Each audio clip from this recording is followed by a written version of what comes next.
So, back to it, and away we go with section 2. Over to you, Dad.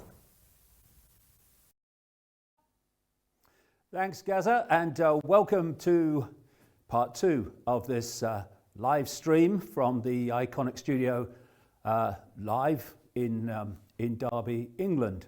Now, in this section, having set the nature of reality, I'm going to apply it to the world of the five senses and all that's going on now, and I'm going to take it in to this whole COVID nonsense that we've been subjected to. And first of all, the truth doesn't change because you don't want to hear it.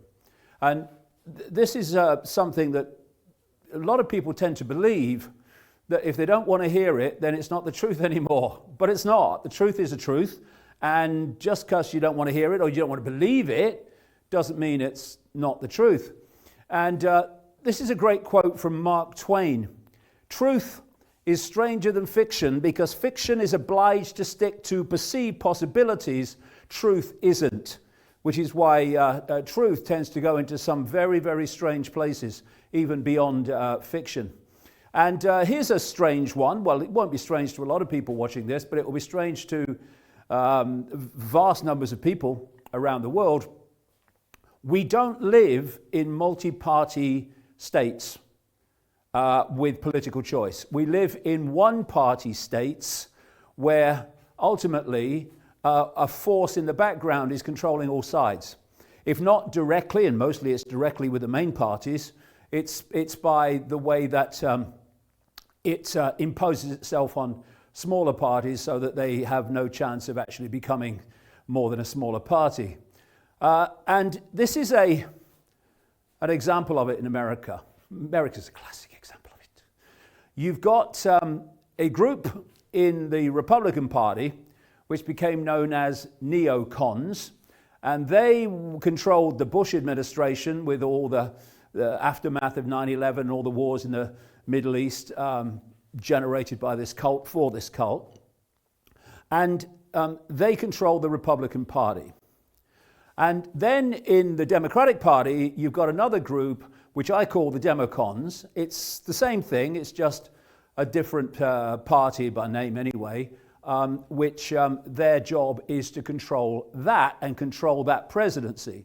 So the current President Biden, well, the current figurehead they call Biden, and Obama will have been controlled by the Democons and the Republican presidents by the neocons. And then you go one step back into the shadows and you find the hidden hand, the cult, that's actually controlling both sides. So it doesn't matter who you vote for, the cult always gets in. That's the point, which is why political change is not the way that this is going to be brought down. It's going to be brought down by direct action from the people, bypassing political change, because politics is there to impose the will of the cult, not to overturn it. And so let's look at this cult in more detail. And I'll go through some of the history as we go along. In the shadows, deep in the shadows, you have this spider. And the spider is not actually human. That level of the cult is this non-human force that I'm talking about. And then immediately around the spider, in the web of the cult, the global web, you've got the secret societies that are most exclusive. People, members of those secret societies, almost entirely not on public display, and they will know the big picture of what's going on and where this is all going. Then you come out from the spider and you start to meet, still in the hidden, the secret societies that we do know of, but we don't know what they do.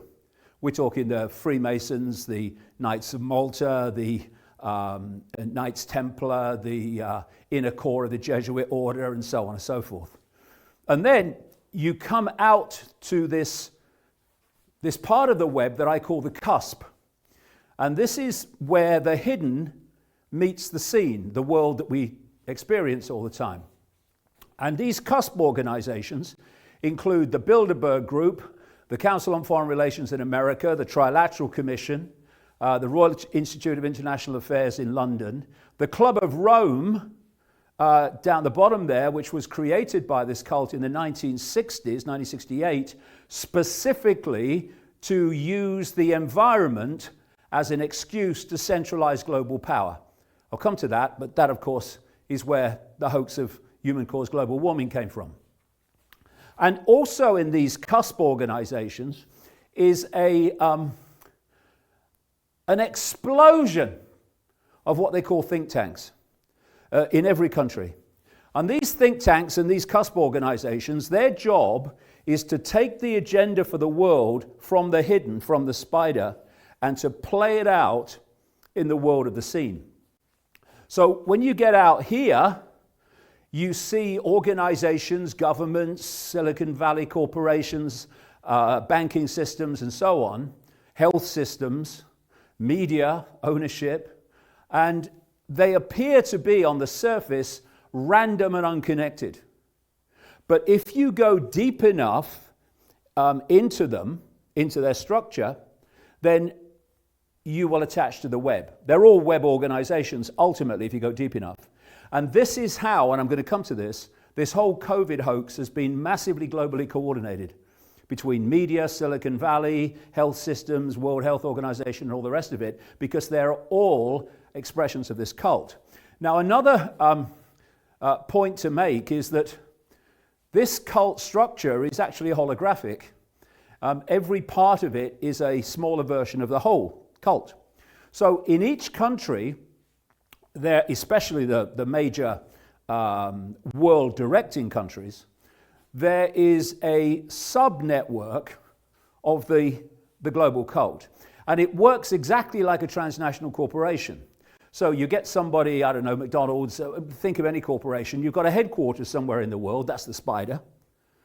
And then in each country, you've got subsidiaries of the headquarters, and the subsidiaries answer to the headquarters. So if you go into a McDonald's in the Soviet Union, or Soviet Union, Russia, Soviet Union as was, in South Africa, in America, in Australia, Britain, anywhere, you basically go into the same McDonald's because the headquarters is dictating everything from the center. This is how it works. So the role of the subsidiary networks in each country is to impose in their country, their sphere of influence, the agenda of the spider. And that's how, for instance, since the COVID hoax was played, that the world has basically reacted in virtually every country, not quite everyone, but almost everyone, in exactly the same way. So if you take this cult and its subsidiary levels at a global and a national level, it's the same structure, you get this. At the top, you've got the inner core of this cult, which is dictating the global agenda. Through the secret societies, it controls banking and finance, thus controls choice. What is freedom? Freedom is the ability to make choices. The more choices you can make, the more freedom you have. And in the world that this cult has structured, a fundamental bottom line arbiter of how much choice you have is how much money you have. So by controlling the money and hoarding the money, they are hoarding choice. And thus they are hoarding freedom from the population through an ability to make choices that they want to make but can't make because they haven't got the money, mate. And they control the military and the intelligence networks who are operating to the cult, not to the country. The very, very important for what's coming in this section about COVID, alleged COVID, the big pharma medical policy in each country and globally through the World Health Organization, global corporations, government administration, law and courts, and the media and Silicon Valley, and that's your permanent government. They're always there. You're here today, gone tomorrow, political parties and politicians come and go below that line. Oh, I'm voting for them this time. Oh, nothing's changed. I'm going to vote for them. Oh, nothing's changed. I'm going to vote for them again. Oh, nothing's changed. I'm going to vote for them again. And so it goes on. It's called political choice. They come and go. This is the permanent government that runs everything, no matter who's in theoretical political power. So the idea that they must know because they're the government, is ridiculous. They don't know because they're not actually the government. They're just the official government. They're not the real government. And there'll be some people, place people within these governments that know exactly what it is and are working for this cult, and many others who are just bloody clueless that there is a cult. But they just get manipulated into going down certain directions. They're scientists, they must know. But science is dictated, as we've seen in the COVID period, science is dictated by the funding, and it's dictated by the hierarchy of science, which is controlled by the cult. That's why Follow the Science under the COVID period is follow the cult science, the cult version of science, which is designed to enslave you. They must know they're doctors. Oh, really? Well, first of all, mainstream medicine has not a clue what the human body really is. And secondly, it's a hierarchy of top-down control. As we've seen again in the last 18 months, if you're a doctor and you speak out against what the system says you can say or do, then you're out. So they must know they're doctors. They must do what they're told they're doctors. And what's ultimately telling them what to do is the cult. They must know they're teachers. Same. Find a teacher that wants to encourage their students to critically think and question what they're being told in the curriculum. Straight out the door. They know what they're told to know. Ultimately by the cult. They're professors. Same in university and academia. And as for journalists, well, don't frickin' start me. Is there any self-respect in journalism? I see no evidence, apart from the odd honourable exception, because that which controls what they work for dictates what they write and what they say. Thus, they must know they're journalists, they know what they're told to know. Ultimately, by this cult. And this is how it's all coordinated and expressed in the world of the scene. So, this is the foundation of everything. It's the cement that holds it all together, that dictates all these apparently different areas and institutions of human life so that they coordinate. My God, I keep saying it, but it's true, as we've seen in the last 18 months, so blatantly, that coordination. It's all down to this cult in the end. So, know the outcome and you'll see the journey is a phrase of mine. And what I mean by that is, if you look at the world of the scene and you see the apparent randomness of it, all the things that are happening, why is that happening? Why are they doing it like that? What's going on? Oh no, look what's happened. And it all seems random. Then you're not going to grasp that actually it's not random at all. But if you know the outcome that this cult is trying to achieve, then the random goes from being random, chaotic, and what's going on to very clear happenings and stepping stones towards the outcome that the cult wants. And on that basis, the COVID period can be read like an open book. So know the outcome and you'll see the journey. Where are we being taken? And where have we been taken step by step by step for such a long time with so few people realizing it? We're being taken to this. Now, I call it the Hunger Games Society now, since the Hunger Games movies came out, because that portrayed in many ways the society that this cult wants. But before I called it the Hunger Games Society, I called it something else. Because this is not something that I've come up with since COVID arrived. I've been talking and warning about this for decades, that this was the plan that this cult had for the world. And it is this. At the top of the pyramid, you have a tiny few people. I mean, they talk about the 1%. It's actually less than 1% at the core. Tiny. And it hoards all the wealth, thus choice, thus freedom, and all the resources, because the idea is to make the mass of the population dependent for survival upon them. And dependency equals control.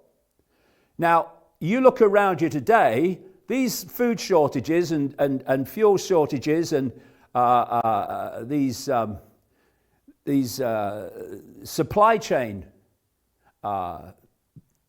breaking up, it's not by accident, it's by design. It's part of creating dependency and shortage, thus dependency. And so the less than 1% hoards all that.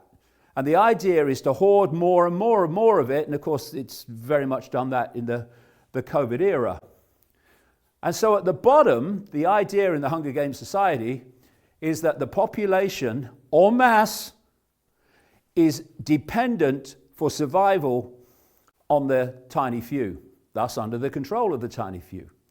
And in the middle, between the few and the population, I've said for this long period, is planned to be not just a police state, but a military police state, a fusion of the two into a global military police operation.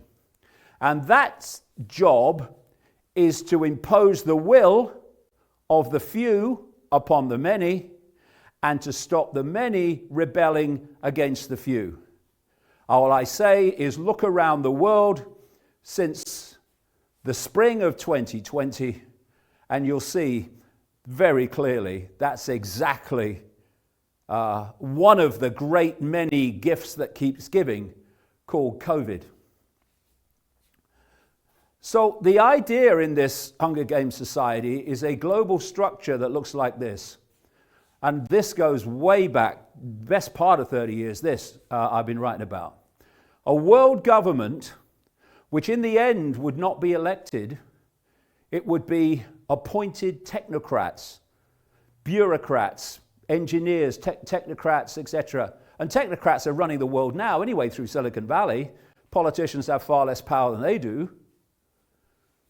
And the world government would control a world army, which would be this military police state I'm talking about, a world central bank that would control all finance, right down to the fine detail of every transaction of everyone on the planet, done technologically. It's happening now. It's all been planned.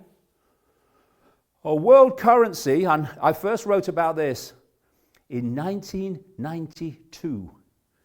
A world currency that would not be cash, merely electronic. And humans connected to artificial intelligence, so that artificial intelligence becomes the human mind. I'll go into all this as we go along. Under that structure, that global structure, would be superstates like the European Union and century-controlled trading blocs, etc., which would be the next level down to the world government. And then countries would be replaced by powerless regions and a global monoculture. They're targeting Western culture now, blatantly and systematically. But when they've done for that, they'll target other cultures, because what they want is a global monoculture, which they dictate. And under that edifice would be the people going about their everyday lives, which would be very, very different under this structure, although we're getting some idea very fast in this period of what that kind of world would look like. So I've been writing about this for all these decades, and it's happening in front of our eyes. So that's by chance, is it? Skeptics? It's just a coincidence. Well, of course it's not. I've been charting this plan all this period, right down to there, 1992-93, the Robots' Rebellion, when I was calling for a rebellion against what was coming. And to give you an idea of how planned this is a book I wrote some years ago called Phantom Self. And in it, I quote at some length a guy called Dr. Richard Day. And Dr. Richard Day is a big Rockefeller, was a big Rockefeller insider. He was an executive of Planned Parenthood. The Rockefeller organization came out of the eugenics movement. And in Pittsburgh, Pennsylvania in 1969, Dr. Richard Day addressed a conference of pediatricians and asked them to turn off recording equipment and not to take notes, because he was going to tell them how the world was going to change. Because what he represented, the network, the cult, he represented was going to change it. And what he said that day, 1969, maybe this is another coincidence, who knows? Anyway, here's some of the things he said. See if you recognize this in the world today. He said in 69 that technology would be used for reproduction without sex. That's going to be very clear as we go along in this section. Families to diminish in importance, euthanasia and the demise pill. The demise pill, he said, would eventually be a pill where you'd get to a certain age and you'd have to take this pill and commit suicide.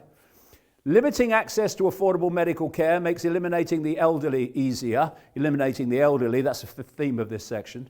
New difficult to diagnose untreatable diseases. Suppressing cancer cures as a means of population control. Restructuring education as a tool of indoctrination. Hello.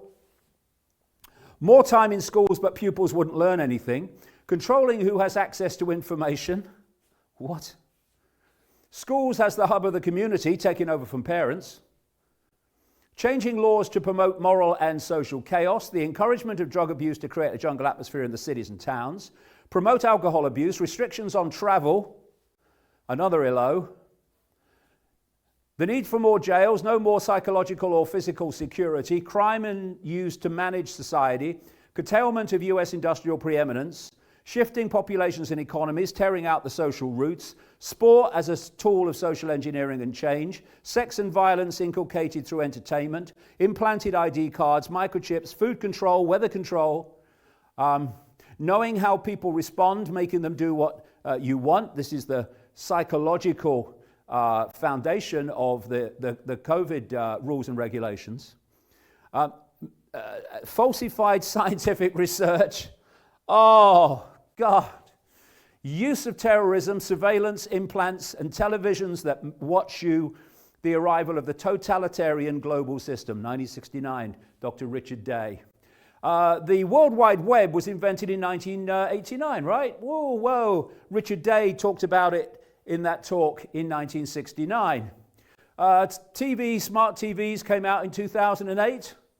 Richard Day described them in 1969. And Orwell knew about them in 1948 with his telescreens, watching you in your own homes. And 1984 came out in 1948. That was only 20 years before Day made his speech. And Aldous Huxley, Brave New World, 1932. Come to him later. These were not coming totally from their imagination, but from an understanding of where this was all going. And that's because of this, the two worlds. You have the world of the cult, the secret societies hoarding this knowledge, and then you have the world of the rest of us, the population. But if either you are involved there, like Richard Day, or you work your ass off to uncover what they know, you can predict the future very accurately by predicting what the plan is of the cult if there is no intervention to stop it. Because if there's no intervention on what they want will happen. The whole point of what I've been doing for 30 years is to try to encourage an intervention so that this doesn't play out. So, who's taking us there? Absolute, solid gold psychopaths. Psychopaths. Extreme in nature. Psychopaths like Gates, and even at his level, he's only a bloody gopher. He's a rich gopher, but he's still only a gopher in this cult. psychopath extraordinaire as he is, he's still not in the class of the psychopaths in the shadows that are controlling him. So this is a list, part of what's known as the Hare test, named after the man who compiled them. The Hare test of traits of psychopaths. And if you have enough, you are officially a psychopath. Right at the top in a psychopath, no empathy. No ability to put yourself in the feelings and the experience of what you're making people suffer and experience. And if you can't do that, you have no fail-safe mechanism. Empathy is the fail-safe mechanism of human behavior. It's what stops you doing things to people because you can put yourself in their shoes. If you can't, there are no limits. No remorse, no shame. Parasites, they feed off the efforts of others. It's what this elite do. Pathological liars, and they do whatever it takes to get what they want. That's the psychopath, and these people are super psychopaths. So the world, as I've been saying for a long time, is controlled by psychopaths, and it's run by idiots.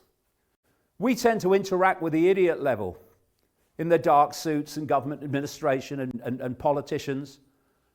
But actually the control comes from psychopaths. And that's why the impositions on the world have become so unbelievably psychopathic. So how are we being taken there? We are taking ourselves there. This cult, at its core, you would get in a single room. And they are imposing their will upon the best part of 8 billion people. How do they do that? Because the billions give their power to the few. And all through human history it's happened. Now, they don't know they're giving their power to a cult. They're just giving their power. And this structure, this very simple structure, is how this core of the cult imposes its will, this spider, upon the entirety of the human population. The few at the top of the human hierarchy in the cult, they impose their will on the level below. And that level acquiesces to that will and imposes it on the level below them. And very quickly after you come down from that inner core of the cult, you're meeting levels of the human hierarchy that doesn't even know there's a cult. All they're doing is acquiescing to their perceived superiors and then imposing on their perceived inferiors. And all the way down this pyramid hierarchy of human society comes acquiescence, imposition, acquiescence, imposition, acquiescence, imposition, acquiescence, imposition. And then you come to the bottom of the pyramid and the mass of the people, billions. And if we acquiesce to that level of the hierarchy that's imposing upon us, ultimately on behalf of that cult, like politicians and law enforcement and all these other characters, medical people, then we complete a circuit between the inner core of the cult and the mass of the global population. A circuit of acquiescence, imposition, acquiescence that imposes the will of the tiny few upon the entirety of the global population. It is that simple. And I think I see from that the answer to it is equally simple. We'll get into that later. So this is how the few control the many. It's no bloody brain science, is it? The many do what the few tell them. And there's various techniques, psychological manipulation techniques, that are used to advance this agenda too and scam the psychology of the population. One I called a long time ago problem reaction solution. There's another version called no problem reaction solution. which is actually COVID and human-caused climate change, they're no-problem reaction solutions, as I'll come to. But problem, reaction, solution. You want to change society, solution, in a way that you know that if you just say this is what we're going to do, you'll get big pushback, because why are you doing this? There's no reason for it. So what you do is create a reason, or the illusion of a reason, no problem, reaction, solution. You create a problem. It could be a war, it could be a government collapse, it could be a financial collapse, it could be a terrorist attack, it could be a fake virus. And you tell the population the version of that problem that you want them to believe, and that's no problem because your global media is going to do that for you. And at stage 2, you want a reaction, fear, anxiety, and the feeling of do something about this problem. And then those who've covertly created the problem glean that reaction, do something, then openly offer the solutions to the problems they've created. And those solutions are always an advancement towards the Hunger Games society in all its facets and forms. And like I say, there's a no-problem version of that. I mean, weapons of mass destruction in Iraq. There aren't any. We know there aren't any, but we're going to tell them there are some, because we've got an excuse to find to go and invade Iraq. Weapons of mass destruction, Saddam Hussein. Ooh, we've got to go in and get them. Well, they're not there, no, but the public don't know that, do they? No problem, reaction, solution. Just as powerful.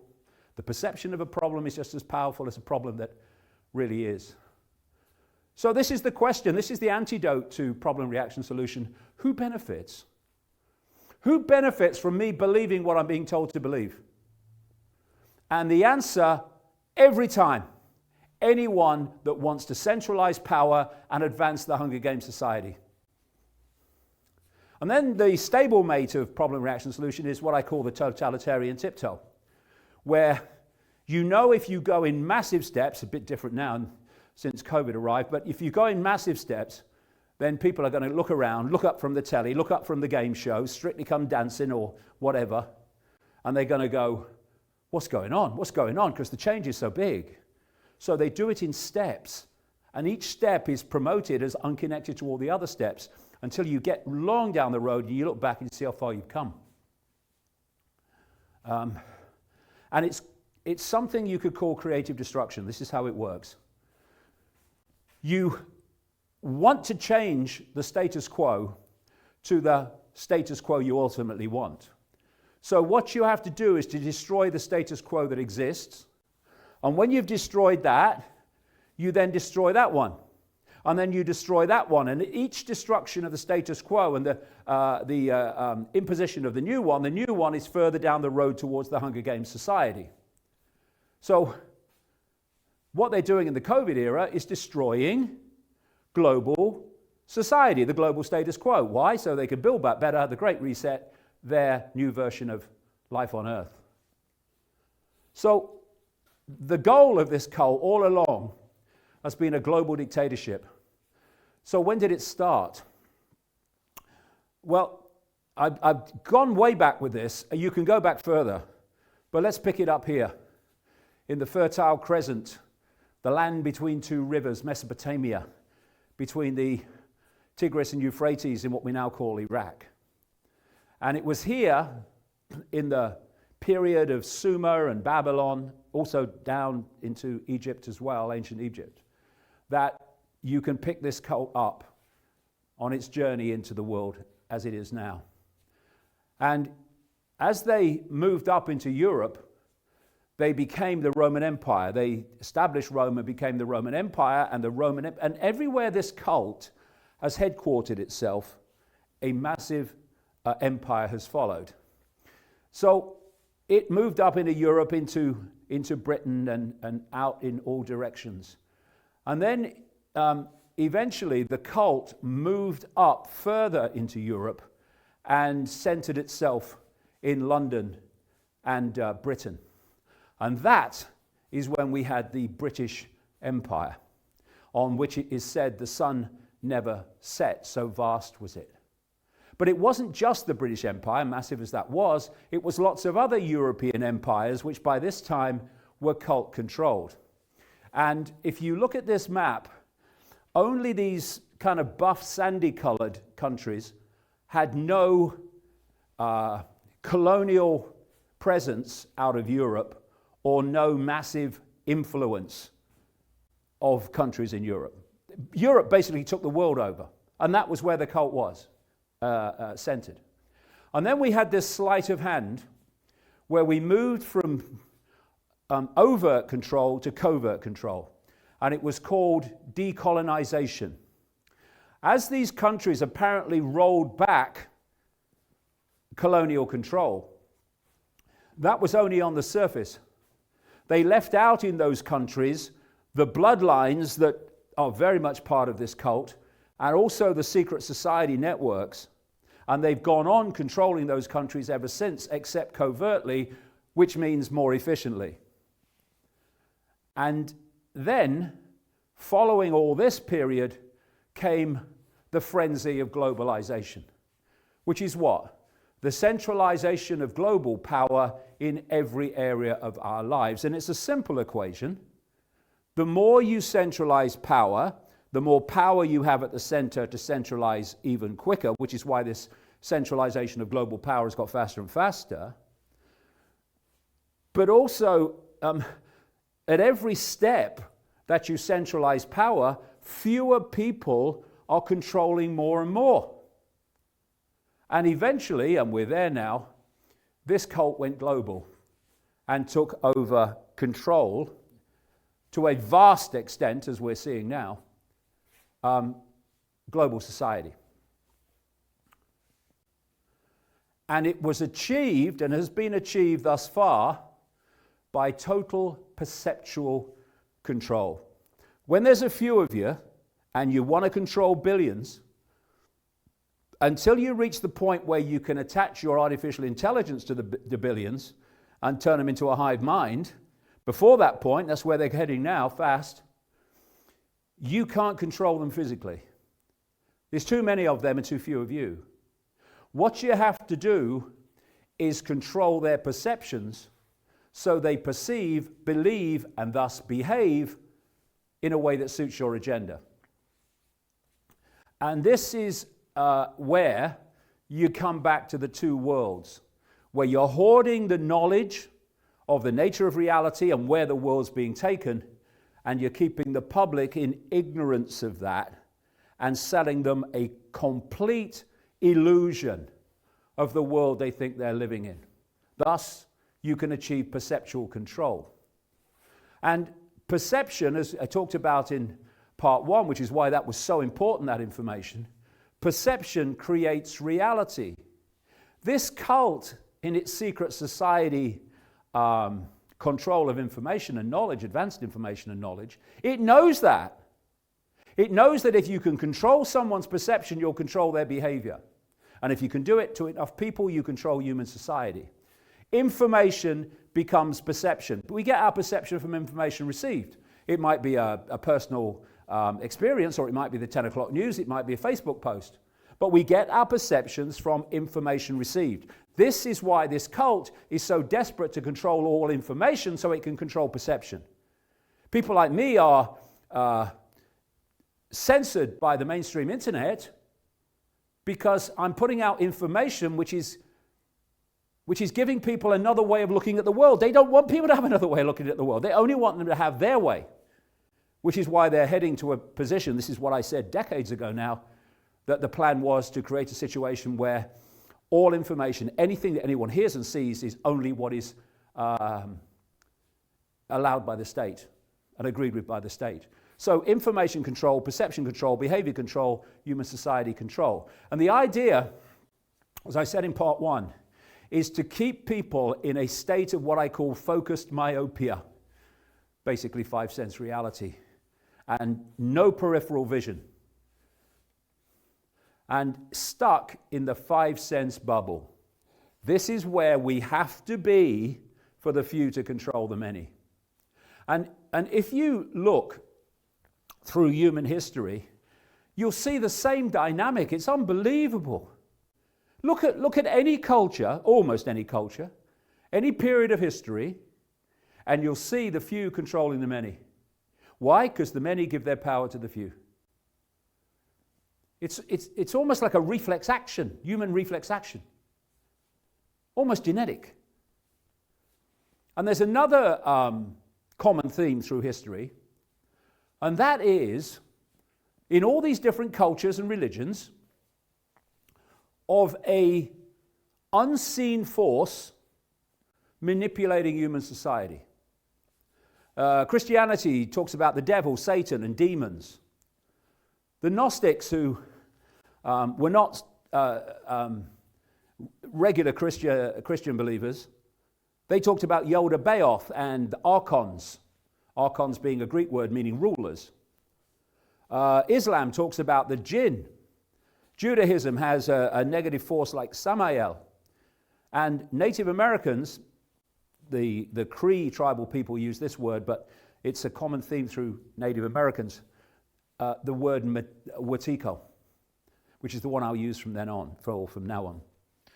And this common theme is of a negative force with a malevolent agenda for humanity, manipulating human society from the hidden. And how do they do it in the world of the seen? Through this cult. So Wetiko is described by the Native Americans as a malignant psychic virus threatening us. And whether it's Wetiko, whether it's the archons, whether it's the Chitahuri in Zulu lore, there is this common theme, and they're just different names basically for the same thing. This negative force seeking to overpower humanity. So Wetiko, they call a mind virus, and this is an old slide of mine from an old talk ages ago, in which, before I'd come across this concept, Native American concept of Wetiko, but even then I was calling this force the self-aware virus, as in computer virus. And this computer virus is fear. This is why they want humanity to be drawn into states of fear, because you're being drawn into the frequency of Wetiko, the self-aware virus, computer virus as I'll call it. This is a description of how Wetiko came about. First Nation tribes coined a term to describe the disease of the white man. I'll come to that. It's not only white people. Wetiko. In their understanding, Wetiko consists of two essential characteristics.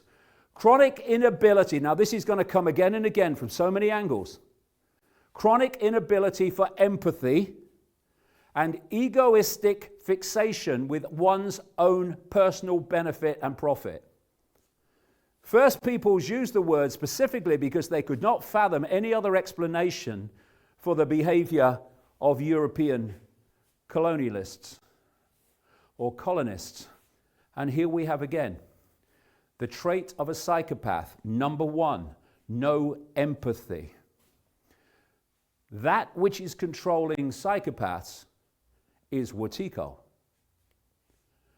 Wetiko, the virus of egotism and selfishness, according to Native Americans.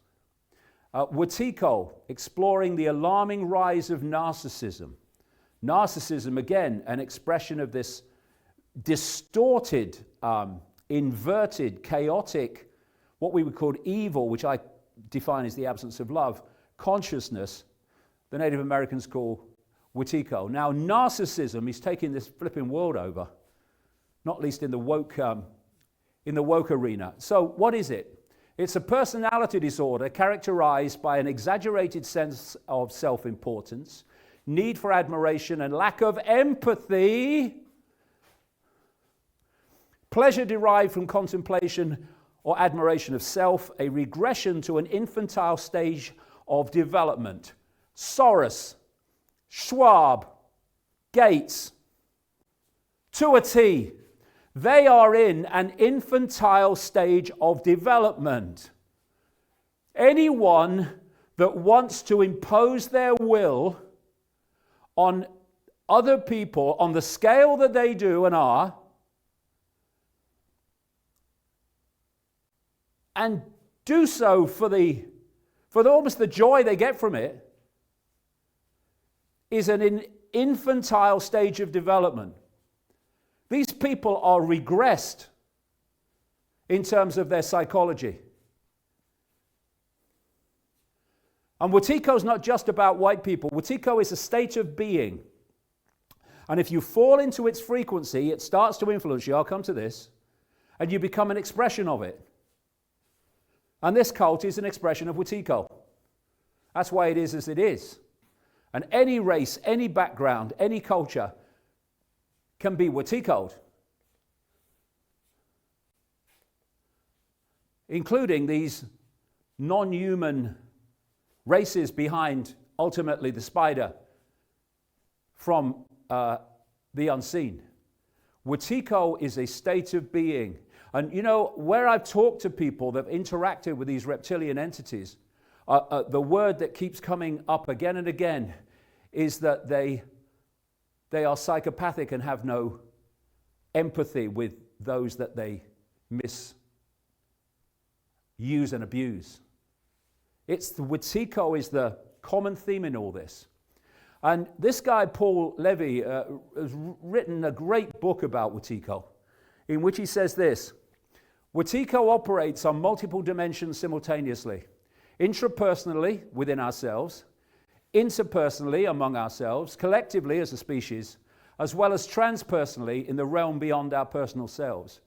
Those afflicted with Wetiko consume, like a cannibal, the life force of others, human and non-human, for private purposes or profit, and do so without giving back something from their own lives. Soros, Schwab, Gates, to a T. The cult to a T. And so Wetiko is driving this cult and driving the agenda of human control.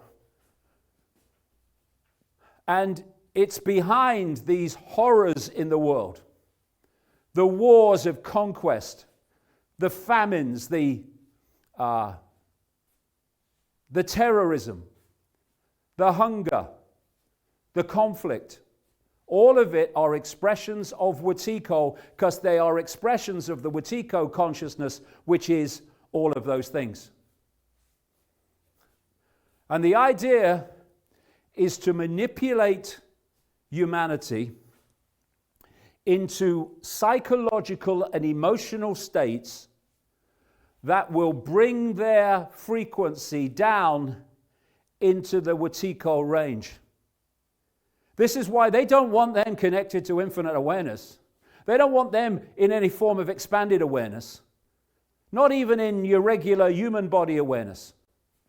They want them in Wetiko awareness, because then Wetiko can dictate their perceptions, dictate their behavior, and the more that go into that range dictate the world. And so then there's levels of this Wetiko. There's the extreme Wetiko controlled. These are your Schwabs and your Gateses and your Faucis and all these people, and the inner core of this cult you never see. There's the lying level of Wetiko, because one of the traits of psychopaths is that they lie and have no compulsion about lying, so long as lying gets them what they want. So we're into the lying politicians, we're into the unbelievably lying media, all expressions of Wetiko. But this is the point. If you can pull members of the general population into the Wetiko frequency, then you can make an attachment to them, a bit like possession. And you can start to change their perceptions, thus their behavior. And we have seen, I would suggest, vast numbers of people in the COVID era pulled into this Wetiko state of consciousness. And that's why, A, they can't see the bloody obvious, and B, why they are so unbelievably antagonistic to that which is in effect challenging the Wetiko consciousness in a higher state of awareness. And because this Wetiko consciousness is an inversion, everything it is involved in is an inversion. This is why this world is actually an inversion. In every way you see it.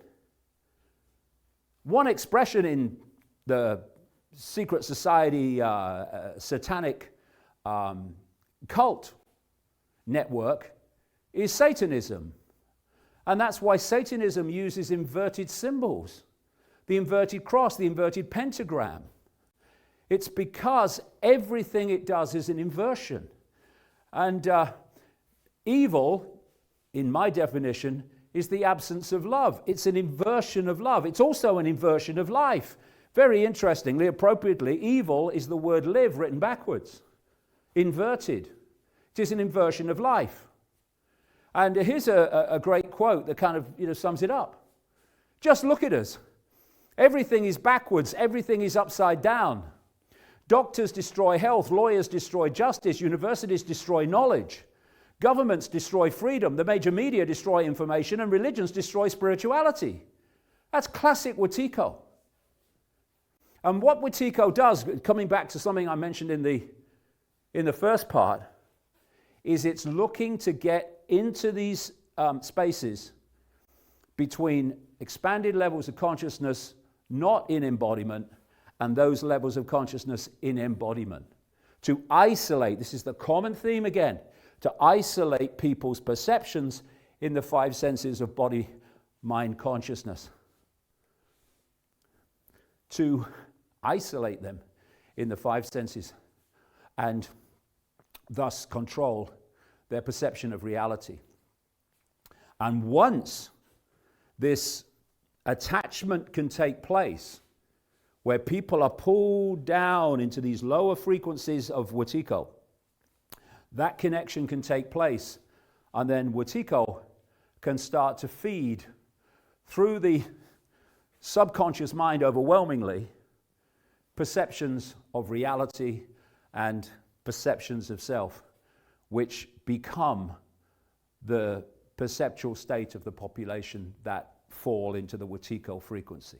And we've seen this so blatantly in the last 18 months. Carl Jung said, "One does not become enlightened by imagining figures of light, but by making the darkness conscious." We have to become conscious of what is happening in the way I'm talking about, because once it becomes conscious, it loses its control over you. 95%, it is said, of human behavior and response comes from subconscious influences and not the conscious mind. And it's Wetiko that is seeking to infuse itself into the subconscious, where you don't realize it's happening. And then when that filters through to the conscious mind as perceptions, opinions, people think they're their own opinions and their own perceptions, when actually they've been infused at a subconscious level and they're not their opinions at all. Now, anyone that's been reading some of my books over the years will be able to see this immediately, what's on the screen. Anyone, probably about 95% of people who have never seen this before, won't see it. But in this picture is a subliminal message. And it's very clear once you know what it is. And subliminal means below threshold, below the threshold of the conscious mind. And what this Wetiko is doing is putting this perceptual energy into the subconscious mind, subliminal to the conscious mind. Now, if I show what that is, if you look between the plants, it very clearly shows the word sex, which the conscious mind couldn't see, and the vast majority of people anyway. The point being that once it's pointed out to the conscious mind where that subliminal is, every single time, without fail, going right as long forward as you want, anyone sees that picture again, the subliminal they couldn't see before will be the first thing they see. And it will be because the conscious mind has been made aware of it. And what people like me have been doing over the years is taking the subliminal manipulation and showing it to the conscious mind of people. And once people see it consciously, it stops having the impact upon them that it would otherwise do and has been having up to that point. So information, perception, and behavior is being put in at the subconscious level. And once we make it conscious, it loses that impact. And you'll see this in this 18 months or more of COVID, where you'll see people say, I'll tell you what I think's going on. This is my opinion. And what will come out of their mouth is the official narrative, virtually word for word, but they think it's their own opinion. It's not. It's someone else's opinion they've taken to be their own. This is how it works. So, fear, I need protection, is one of the key subconscious and conscious messages that is constantly given to us to bring us into this Wetiko vibrational arena. Because fear is a low vibrational state, and it's what Wetiko is, fear. And so, all the time, we're being given reasons to fear. And if you're not frightened of this, we'll think of something else. And if you fall for it, you've been Wetiko'd. You've been mind mesmerized to follow that subservient, fearful response. Because if you look at it, when anyone is manipulated to fear, they look outside of themselves for someone or something to protect them from what they fear. Oh, I fear COVID. Doctor.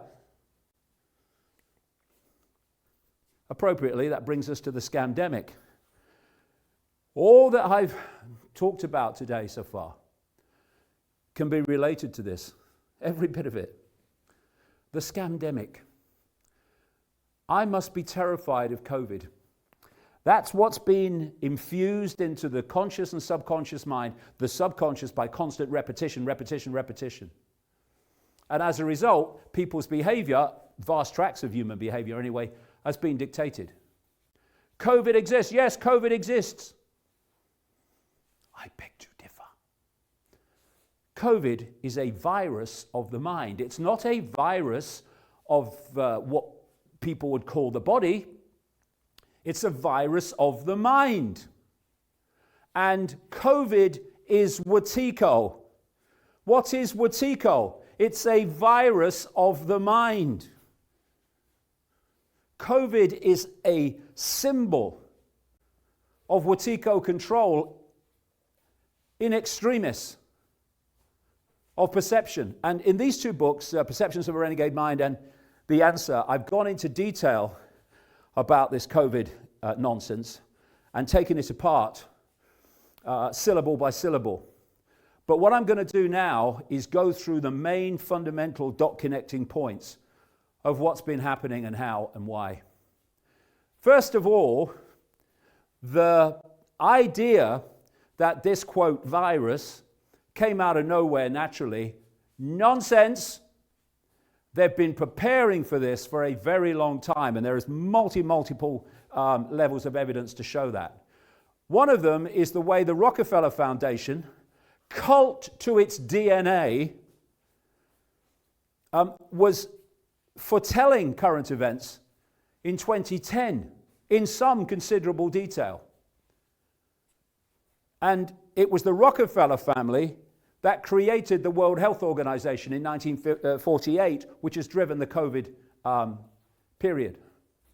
Then you had the Gates Foundation, the World Economic Forum of Klaus Schwab, Johns Hopkins University medical operation, running a large-scale simulation weeks before it apparently broke in China of a coronavirus pandemic. Just a coincidence, nothing to worry about.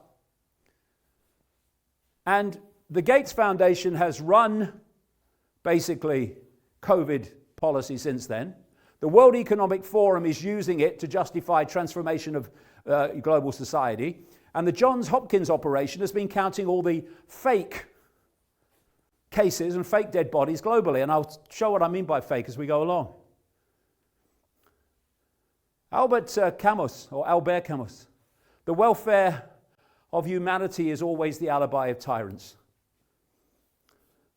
The idea that this psychopath cares about your health is beyond ridiculous.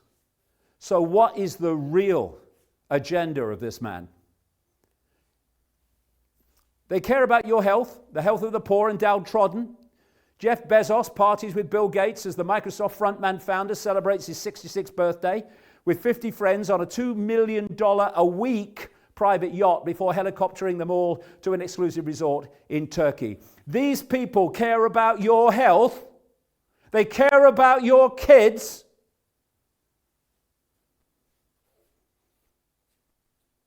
So why are they doing it? Because it's not that.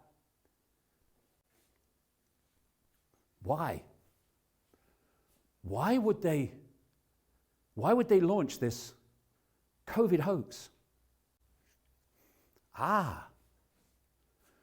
Because of this. What they're doing and what the COVID period has done is massively advanced this Hunger Games society I've been talking about all these years. They have hoarded more wealth in the hands of the few, destroyed so much of the competition. They have imposed more and more of the police military state, and pulled more and more vast numbers of the masses into dependency upon authority in the state. I'll come to the global vaccine as we go along, fake vaccine actually, but that's fundamentally the reason they played the COVID hoax, so that they could get that shite inside people. But it's also brought about an extraordinary advance of the surveillance state and the fascist state, and it has destroyed independent income of vast numbers of people. And the plan is to finish off the rest. What does that mean? You want a structure in which a tiny few are dictating to a dependent on you global population, thus control. But you cannot do that while the population has independent from you forms of income and forms of employment. Because while they are getting that independent income and independent employment, thus income, they are not dependent on you, thus they're not under your control in the way you want. So the whole point of lockdown and all these shortages which are imposing themselves on smaller businesses is to destroy independent income and make everyone dependent upon the few. That's what it's about. And this closing down of business, non-essential business, and all that that's happened in the COVID period has all been designed to destroy the income of the population that is not connected to this elite. And that's what this is about. The absolute bullshit of asymptomatic transmission. Why did they bring that crap in? Because the idea was to destroy as much of independent income and business as possible outside the elite. And if they didn't play the scam of asymptomatic transmission, they could only at best justify isolating, locking down, the sick. Now, that would not have been enough to destroy what they've destroyed. So you bring in asymptomatic testing, you may not have any symptoms, but you can still pass it on, so you've got to go into isolation as well as everybody else. For the first time, we isolated the people that were healthy because of this. And if you look at lockdowns, this is California at the top, locked down heavily. This is Florida, locked down very mildly, if at all, most of the time. And look at the difference in so-called spread of the disease, but I'll get into that as we go along. So how did they pull it off? Right. Well, it's a massive psychological operation. Once you've got the cult that controls all the elements needed to pull it off, pulling it off becomes relatively straightforward. So this cult controls Gates. He's a gopher for the cult. It controls Big Pharma. It controls national medical systems, law enforcement, big tech, and Silicon Valley, the media, the World Health Organization, and so on. And so under its control are all the elements you need to pull off the scam that we've seen. And it came out of China, appeared to, for a reason. The cult was behind the Mao Revolution in China. For this reason, they wanted to create a closed society, which it was for a very long time, behind which a method, a technique, a technology of human control could be incubated and developed very quickly. Because if you're in the West, at least up to the COVID era, you're paying lip service to it being free, so you can go only so fast for a very long time in that direction of fascism. But in China, what the government says happens, so you can move it real fast. And what they developed in China was a method of human control and surveillance, not least using technology, that was being incubated to play out across the world. And look at what the West and much of the rest of the world has become since the COVID thing was played: China. And we've seen nothing yet if we let it go on. So I've been saying since the 90s, if you want to know what they plan for the West tomorrow, look at China today. So this cult controls Gates. And Gates was the driving force, certainly in the early days, of all this, and he's been the driving force behind the fake vaccines.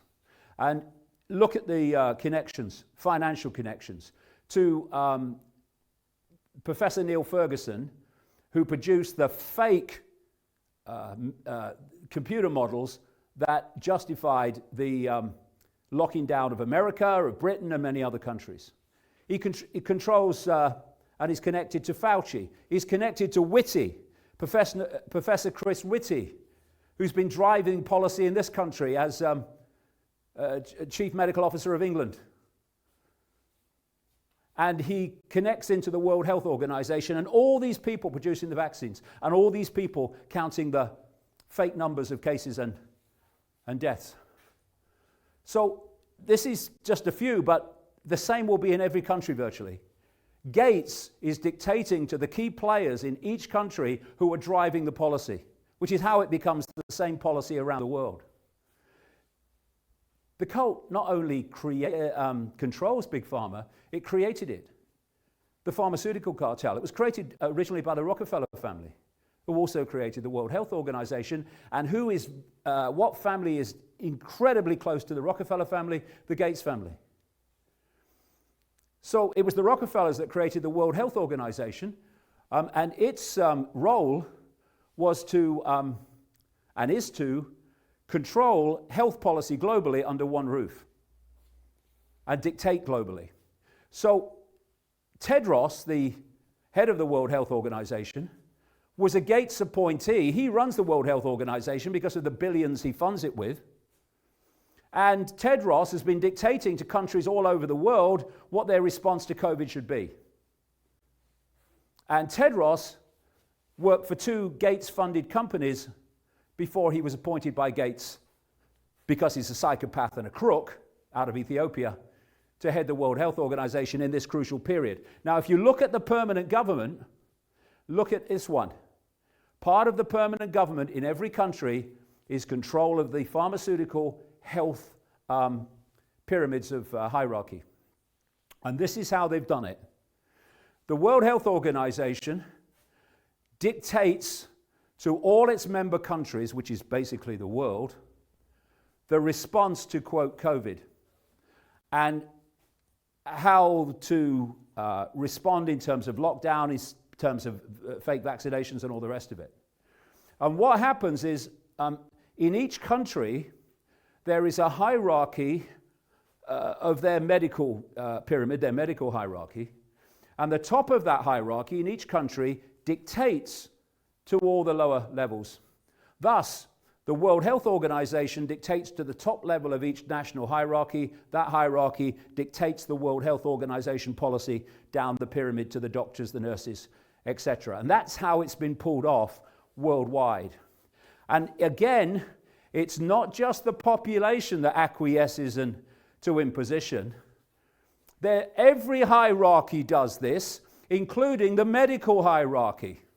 You want me to rebel for my patients? What about my career? Oh no, I've got to stay silent. I know it's bad, but I've got my career to think about. And then we should never underestimate, my God, it's been brought out in the last 18 months. There's some great people in healthcare, some great genuine doctors in healthcare and nursing staff. But my God, there's some bloody psychopaths, and they are in greater number than almost anyone ever realized. And they're quite happy to use their patients and abuse their patients. I mean, what kind of doctor takes an extra £10 for every child or teenager that he or she fake vaccinates? What kind of medical ethics is that? So that's what you're dealing with. This could kill your kid or maim you for life, but they told me to do it. This is going on all over the world. And we have to reevaluate as a public, the dynamic between us and our perception of doctors and medical staff after what's gone on. And then you've got the genuine doctors who wanted to speak out about what was going on and all the manipulation that was going on of this COVID hoax, and they were silenced.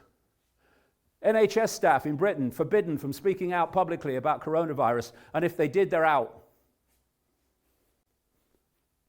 And once you understand the dynamic of this cult, many things fall into place. For instance, if you didn't know about that, you might think, why on earth, right at the start of this, did Facebook and YouTube, etc., announce that they were going to censor any posts or videos that were challenging the World Health Organization version of the COVID narrative? I mean, that's crazy, right? But it's not when you realize that the cult owns the World Health Organization, and the cult not only controls but created Facebook, Google, that owns YouTube, etc. So this is the cult censoring challenges to the cult. That's why they're doing it. The global media, owned by the cult. Anyone in Britain, look up Reach PLC. It's a big company that owns the Daily Mirror, the Daily Express, the Sunday Express, the Sunday People, the Daily Star, national newspapers, and 240 regional newspapers and local newspapers. And people that pick up the local newspaper, they think it's printed locally, and it's about, no, massive company owns it.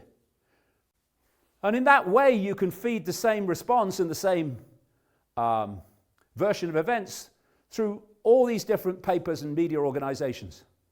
And then the fact checkers appear out of nowhere. You notice there's an explosion of them in the COVID era. And their job is quite simple. They get up in the morning to rubbish any challenge to the official story by saying it's not true. and the official story is true. That's their job, and how they live with themselves, only they know. And then you've got these massive asset management companies like BlackRock, Vanguard, and State Street that oversee and hold massive numbers of companies, and thus can, in all different walks of life, that can then feed down the same policy to all of them. So, this is the COVID sequence. First of all, the blueprint was China. China had to set the model that the rest of the world followed. So what you had was all those pictures coming out of catastrophic consequences of the virus in China. You had people collapsing in the street. Well, how come people haven't collapsed in the street around the rest of the world with the same apparent bloody virus? Because it's a scam. It was selling a blueprint the rest of the world was meant to follow. So you had draconian lockdown. You had people pulled out of their homes and forced into isolation. And you had the big shutdown. And you had the social distancing narrative set.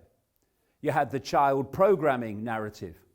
And then, as this COVID hoax was moving westward, and the Chinese propaganda had done its job, suddenly Wuhan eases coronavirus lockdown as restrictions intensify outside China. It was over for them at that period. You remember all those new hospitals they built? Oh, they're building new hospitals. Oh, it's so bad. People are dying in the street. Oh, my God, it might come to the West. Oh, my God, save me. And then by the bloody March of 2020, all 16 temporary hospitals in Wuhan are closed. Just as lockdown's kicking off all over the world. And in Wuhan, it's party time. What's the word or the phrase that comes to me? Taking the frickin' piss comes to me. It's party time in Wuhan. Just as we were locking down. So China was the die being cast. The Chinese model of responding to the, quote, virus had to be followed. And enter puppeteer and puppet. This is Ted Ross at that time. The Chinese government is to be congratulated for the extraordinary measures it has taken to contain the outbreak. China is actually setting a new standard for outbreak responses or response, and it is not an exaggeration, you bloody liar. And then China's leader writes to Bill Gates, thanks him for his generosity in fighting the coronavirus, passed the sick bag, and then we had, passed 2 sick bags. Professor Neil Ferguson in Britain. One has to adopt the kind of community measures which have been adopted in places like Wuhan and China, where you try to reduce contacts between people in the community. China's response, as planned from the start, was going to be played out across the world. And it was Ferguson's computer models, of course, that justified the lockdowns of a Chinese kind. And people have asked, how could this guy, with the most horrendous, catastrophic record of being wrong with his computer models, keep getting hired for more? Because he keeps giving the cult what it wants to hear. That's why. And in America, there's Ferguson's computer models funded by Gates through Imperial College in London. Then you have the computer models in America, Institute for Health and Metrics and Evaluation, funded by Gates in America. And then you have Gates funding the Johns Hopkins organization, University of Medicine operation, that was compiling all the fake cases and the fake deaths. And so out of this cult web, in all its forms, has come this cacophony of lies, of coordinated lies, which is why you look around the world and you see the global media moving as one unit in terms of what it's saying and who it's attacking. And as the Nazis said, if you tell a big enough lie and tell it frequently enough, it will be believed. There's nothing in mind control more powerful than constant repetition. And if you want to see the scale of the lie, well, how about that? There is no virus. There never has been a virus. That's the scale of deceit. And I've been saying this since March, April 2020. And I've seen nothing to make me even think that that's not the case.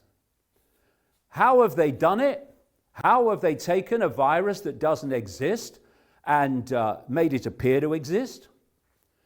By getting the cases through a fake test called the RT-PCR test that is not testing for the virus. Why? Because it can't. That's not what it was made to do. And then they introduced this unbelievable, for the first time, rule that if you test positive with a test not testing for the virus and die of any other cause within 28 days and more, then COVID-19 goes on your death certificate. And that's how they've got the cases, and that's how they've got the apparent deaths. That is simply redesignation of people dying of other things as COVID-19. The bigger the lie, the more we'll believe it. This is PCR test inventor, a brilliant man, genuine man, Kerry Mullis, who unfortunately died very conveniently for the cult, I have to say, a few months before the COVID era began. PCR tests, which he won the Nobel Prize for inventing, cannot accurately test for infectious diseases. Tests cannot detect free infectious viruses. And that's what they're using it for, to give you your fake cases, which become your fake deaths from COVID-19. This is what goes with the PCR tests distributed by the drug giant Roche. Not intended for use as an aid in the diagnosis of coronavirus infection, for research use only, not for use in diagnostic procedures. What? You tested positive for COVID-19, SARS-CoV-2, the virus that's supposed to, the fake virus that's supposed to cause COVID-19. Therefore, by definition, no other evidence needed, he's got COVID-19. And yet the drug company distributing the test says, no, you can't do that. Well, they are doing it, mate. PCR tests from Creative Diagnostics for research purposes only, not for use in diagnostic procedures. And these tests, to test for or not test for the virus, all came out around the same time, just as the COVID era was starting around January 2020 in the West. So the whooping cough epidemic of 2006 turned out to be fake. And that was fake because they used the PCR test to get fake cases. So we were told at the start that this virus came out of a wet market in Wuhan. And that didn't really stand up at all. So they have moved to, it was released from this Wuhan lab, this top-level biolab, the bio safety lab level 4 in Wuhan. And we've had people come out saying, well, you know, whistleblowers, Chinese virologists, the virus came from a lab, dangerous virus and all that. Well, the point is it's not a dangerous virus, even if you believe in it. And the idea is one of two things. Either it came out of the lab by accident or it came out by design. Well, let's take the accident part. The evidence that this COVID hoax was planned for a very, very long time is overwhelming, not least here with this Event 201. And we're being asked to believe that they planned this fake pandemic, but someone forgot to release a virus, a pathogen. So what they did was they sat around the table, having got it all prepared, strumming their fingers, waiting for a virus, quote, to be accidentally released from the Wuhan lab or some other lab. It's insane. Of course it didn't happen like that. It's planned. So the number 2 is that the virus was released on purpose from the lab. Well, so you're going to release this pathogen, right? Yeah. And you don't want anyone to know that you've done it, right? No. So where are you going to release it? Well, we thought down the street from the top biolab in China. Do you think they'll make the connection? It's insane. And the third option is there never was a virus. It's all a scam on that level. And I've heard all this stuff about Fauci's department in America funding gain of function on a virus and stuff. Well, where's the bloody virus? I'll come to that as we go along. And just because money was passed over doesn't mean it was used to, successfully do that. And it doesn't mean it was actually used to do that. It could have been used on someone else with developing a vaccine or whatever, which is the real bioweapon that all this fake virus is all about. So, why coronavirus?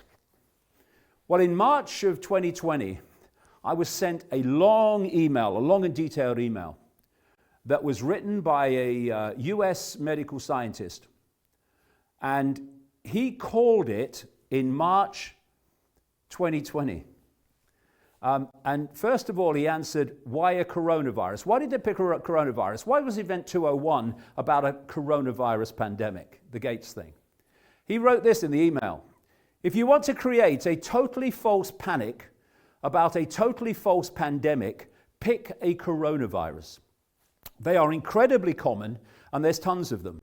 A very high percentage of people who have become sick by other means, flu, bacterial pneumonia, anything, will have a positive PCR test. There are hundreds of thousands of flu and pneumonia victims in hospitals throughout the world at any one time, which you can then redesignate COVID-19 when it's not. And the Chinese came out, first of all, again, it's all out of China, and they said, it's a virus. They called it SARS-CoV-2. But they never proved that it was a virus. They just said it. And to show that a infectious disease is causing the infectious disease you say it is, you take it through what's known as Koch's postulates that were developed in the 1890s by a German, Robert Koch. And what you do is this. If a microorganism is the causative agent of an infectious disease, it must be found in abundance in all organisms suffering from the disease, isolated from a diseased organism and grown in pure culture, able to cause disease when introduced into a healthy specimen, re-isolated from the inoculated diseased experimental host and identified as being identical to the original pathogen. That's how you show, for instance, that SARS-CoV-2 was causing what they call COVID-19. Never done. Never done, never has been done to this minute. Then there's this guy, Thomas Milton Rivers. Red flag, big red flashing lights, director of the Rockefeller Institute for Medical Research between the 30s and the 50s, and known as the father of virology, which is red light because viruses have been used to such an extent of manipulation by this cult. And he said it is obvious that Koch's postulates have not been satisfied in viral diseases. That's any viral diseases to show that any virus causes any disease. And then he says it is not obligatory to demonstrate the presence of a virus in every case of a disease produced by it. What? So how do you know that it's been produced by it? The arena of virology is a joke. And he developed a much less stringent way of, he claims, proving that a virus is causing disease, and that was never done with SARS-CoV-2.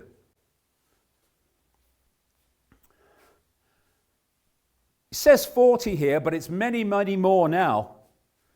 Some 40 Freedom of Information requests all over the world asking for evidence that SARS-CoV-2 exists have produced no evidence that it exists.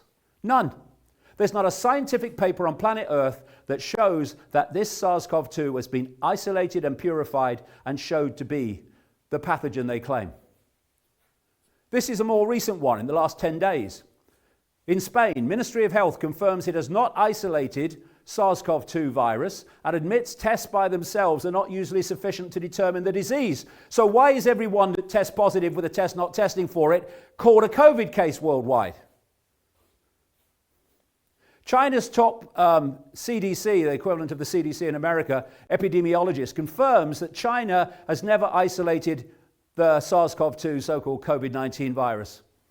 I'm going to play this and I'm going to let it run 3 or 4 times so we just get the gist of this. This is from the start. This is when they're claiming that SARS-CoV-2 exists. Why has the data not been shared? No, they didn't isolate the virus. That's the issue. No, they didn't isolate the virus. That's the issue. No, they didn't isolate the virus. That's the issue. No, they didn't isolate the virus. That's the issue. So how can you test for and produce a vaccine for a virus you have never isolated and purified and shown to exist as the cause of COVID-19? You can't, because it's a bloody scam at that level, to that extent. And this man, an American doctor and psychologist and psychiatrist, Andrew Kaufman, was one of the real early people that was sus that something wasn't right here, that this virus was not being shown to exist. And he points out that what the Chinese did is they took lung fluid full of all kinds of gunge and what they claimed was a virus, and they found that it had an RNA code 80% the same as SARS-CoV-1, we'll call it, which was also never isolated and purified and shown to exist. And so they said, we'll call it SARS-CoV-2. But an 80% code, even if that's true, is irrelevant. Humans are 96% genetically similar to chimpanzees. I think I notice a difference somehow. Even 60% similar to a banana. So 80% is irrelevant. And as Kaufman said, if you find a partial 1% of a fingerprint, and you find someone with an 80% matched with a 1% partial fingerprint, would that secure a conviction? Well, of course not. And he also points out that something called an exosome, which is part of the body's response system to toxicity, being radiation or chemical toxicity, it releases these exosomes from the cells as part of this response. It looks remarkably like what they're claiming to be SARS-CoV-2. And the similarity doesn't end there. Diameter inside the cell, the same. Diameter outside the cell, same. The receptors on the cell that they lock into, same. Both contain RNA, and both are found in lung fluid that were taken from only a few patients in China. And here's HIV researcher. HIV, never isolated, shown to exist. James Hildreth, President and Chief Executive Officer of Meharry Medical College at Johns Hopkins University. The virus is fully an exosome in every sense of the word. And these are Kaufman's conclusions. He's not alone anymore, by the way. Respiratory and other illness produce exosomes, an immune system response that closely resemble what they call SARS-CoV-2 COVID-19. And exosomes and other contaminating genetic material can be picked up by the PCR test. Exosomes are not the cause of illness, they are a response to toxins in the cells. And when you look at this pandemic we were supposed to have of COVID-19, this is 2020. Oh God, I got a shock. These are 2020. And all those in maroon are years going back to 1943, and they're all higher excess mortality than in 2020. Where's the pandemic? This is COVID mortality exactly mirroring the natural mortality curve in the UK and India. Where's the pandemic in 2020? And even if you believe in this virus, the infection fatality rate is in different studies 0.23%, 0.15%, even as low as 0.04%. Now take away the fake cases with a PCR test not testing for the virus. Take away the fake death certificates from the test when you die of something else. And what are you left with from those figures? Zero. Why? Because there is no virus. There never has been. Do any viruses cause disease? Well, this is Dawn Lester and David Parker in a book called What Really Makes You Ill, Why Everything You Thought You Knew About Disease is Wrong. And they point out the official definition of a virus also claims that viruses are causes of many diseases, as if this has been definitively proved. But this is not the case. There is no original scientific evidence that definitively demonstrates that any virus is the cause of any disease. None of the existing documents provides proof that supports the claim that viruses are pathogens. Well, if what we call viruses are an immune response to toxicity, well, they're not going to, are they? And in this book, Perceptions of a Renegade Mind, I quote doctors describing, it's a head shaker, describing how the process they go through to prove, they say, that a virus causes disease. It's a bloody shocker. It's comic book. It's juvenile. It's an insult to the intelligence. And that's how they claim also SARS-CoV-2 is supposed to exist. So what is SARS-CoV-2 really? It's a computer program.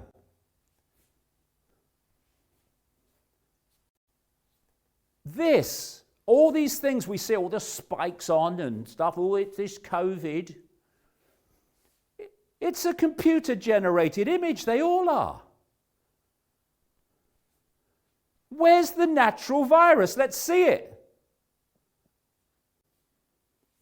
So these are different ways of researching these things. One's called in vivo and one's called in vitro. And they are different ways. One's in a laboratory. The other one's using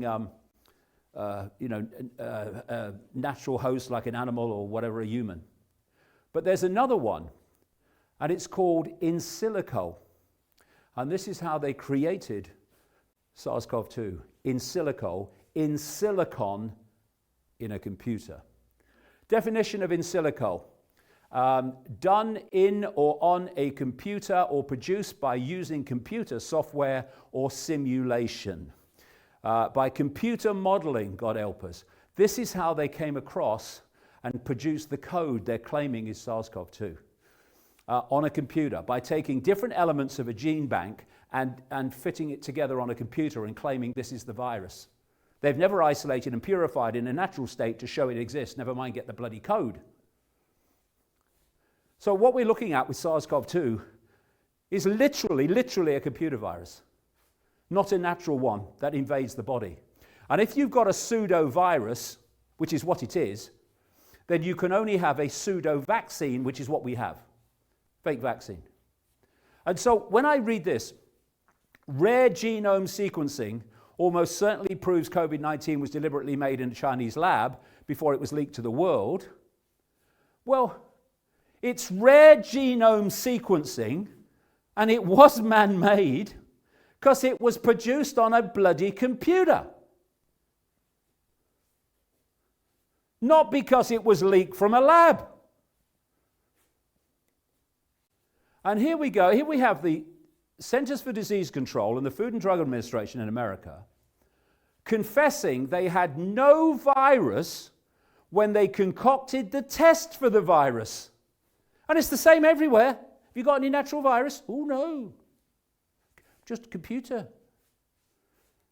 So this is a journalist, John Rappaport, I've known for a very, very long time, back into the, 1990s. And he was on the case from a very early stage that this virus didn't exist as well. And this is what he wrote about that FDA document that was admitting they'd never had a proper virus to develop the test.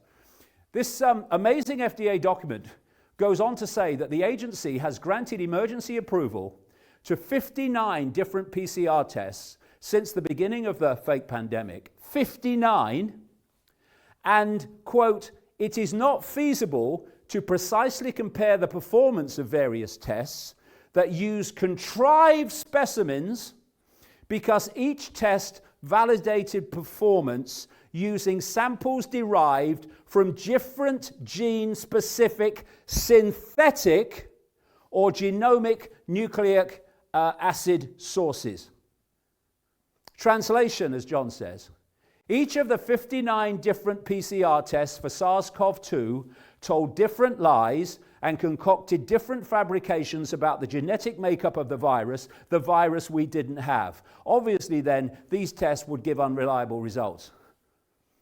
59 tests using different codings to decide if you've got SARS-CoV-2 or not. It's never been shown to exist.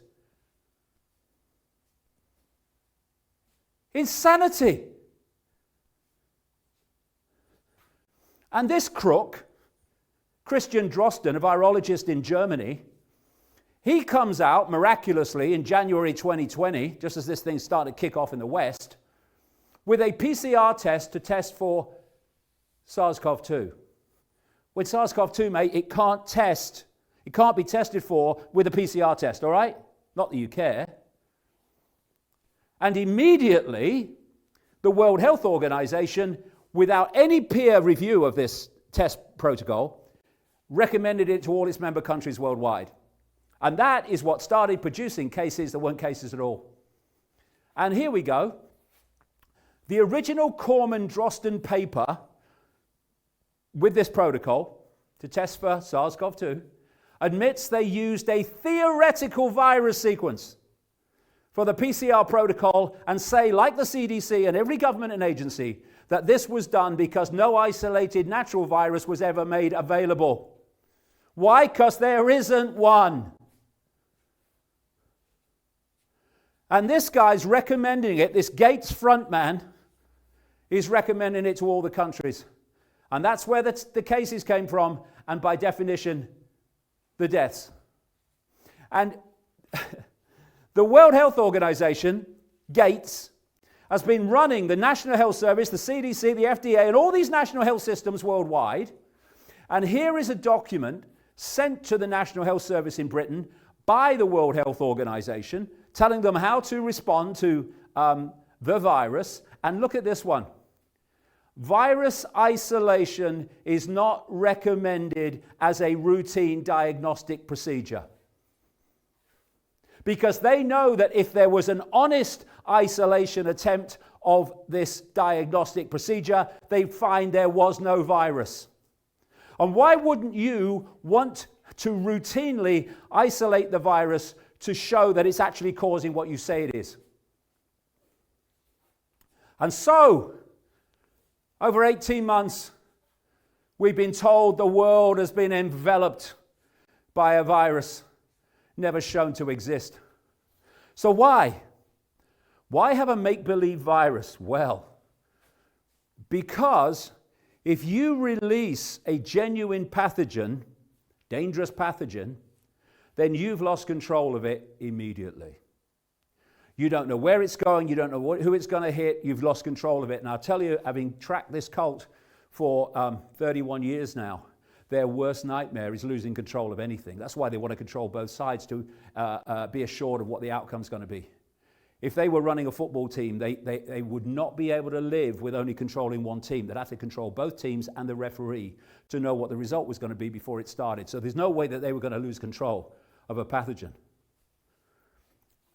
But if you have a make-believe one, which you make seem to exist by manipulating your tests and your death certificates, then you can make it do what you bloody like.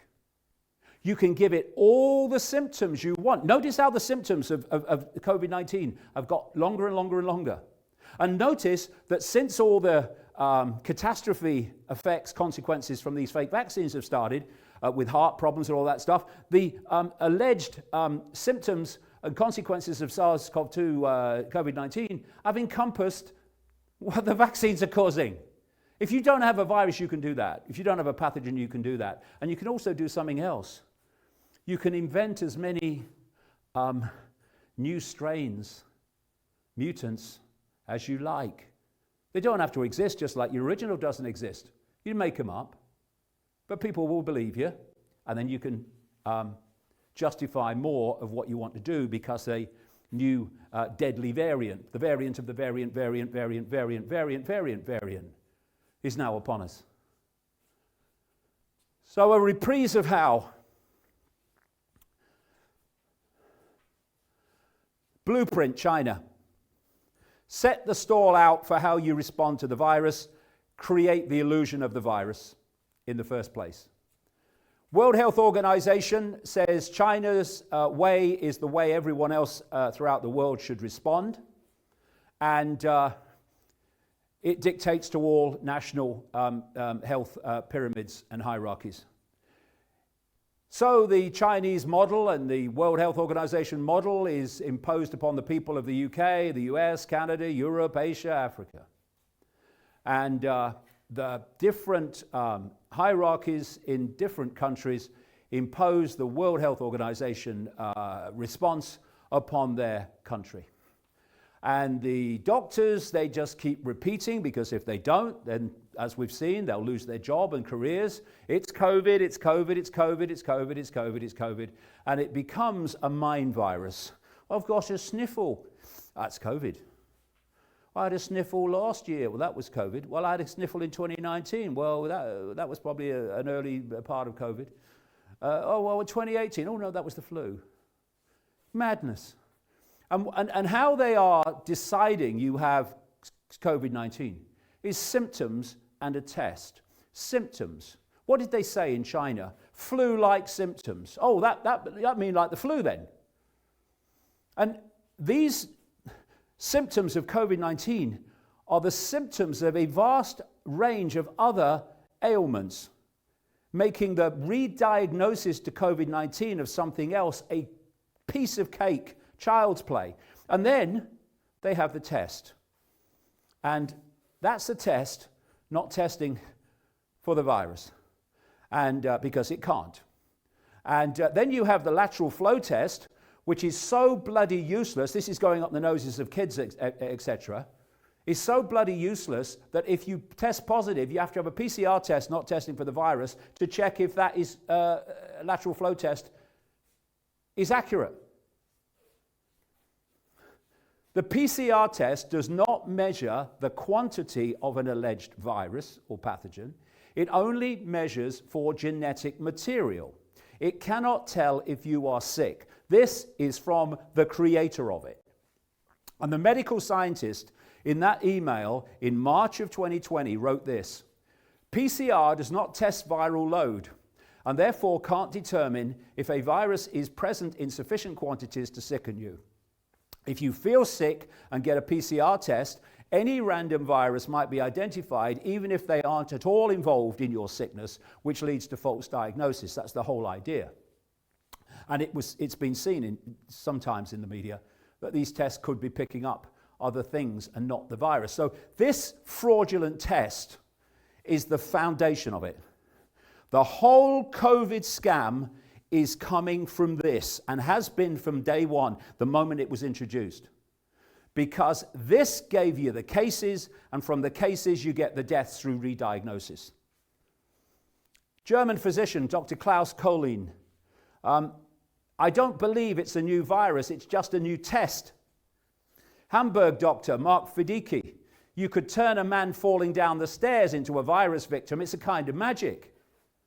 Yeah, it's called lying. Infectious medical science specialist, Dr. Sucharit Bhakti. These measures, talking about lockdown, are leading to self-destruction and collective suicide because of nothing but a spook.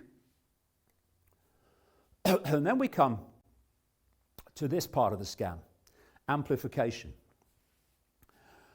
What the PCR test does is very simply, as Kerry Mullis said, it makes lots of somethings out of something. So you take a tiny piece of genetic material, which you're testing, and the PCR test makes lots and lots of copies of it. It's called amplification. And the more copies you make, the more sensitive the test becomes to the genetic material. In other words, the more positives you're going to get, not for a virus, but for different elements of this genetic material, many of which we have in our bodies as a matter of course. So even Fauci in America said, Fauci said if you go above 35 cycles, it's actually not the case in terms of the overall picture, but let's go with what he said. If you go over 35 cycles of amplification of the test, then everything above that, the test is irrelevant, because you can't say that it's accurate because of the amplification's too high. The National Health Service in Britain and many others around the world have been using 45 cycles of amplification of the PCR test.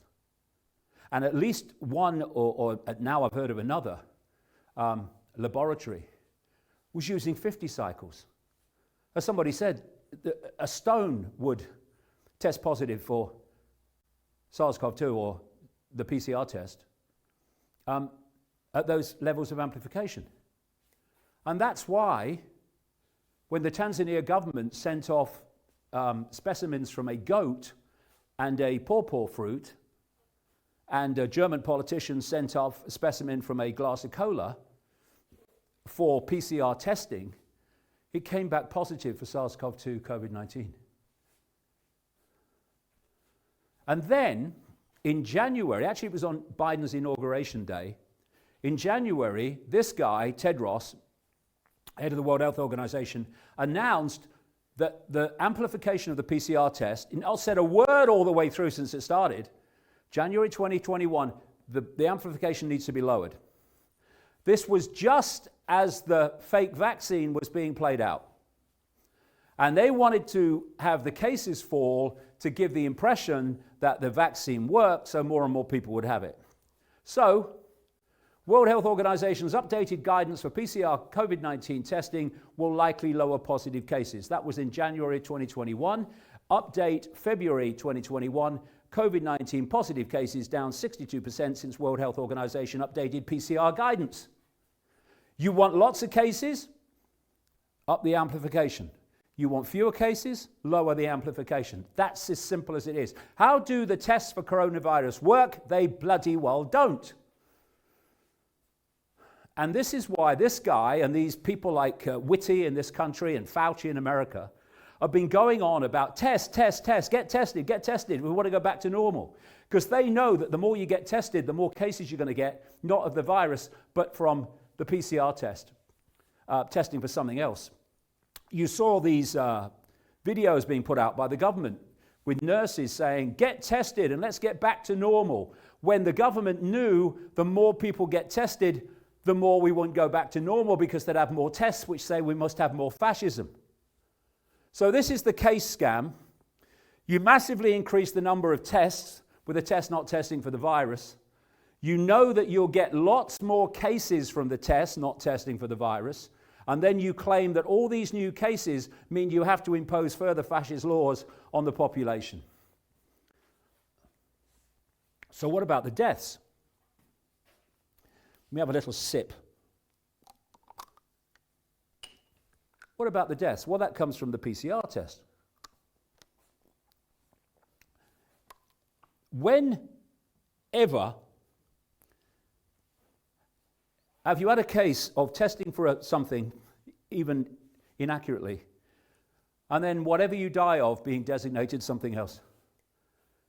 And they've designated deaths from symptoms, first of all, and then when the test came in, from the test. Within 28 days of a positive test with the test not testing for the virus, COVID-19 goes on the death certificate. That's where the death numbers have come from. Dr. Malcolm Kendrick from the NHS in England.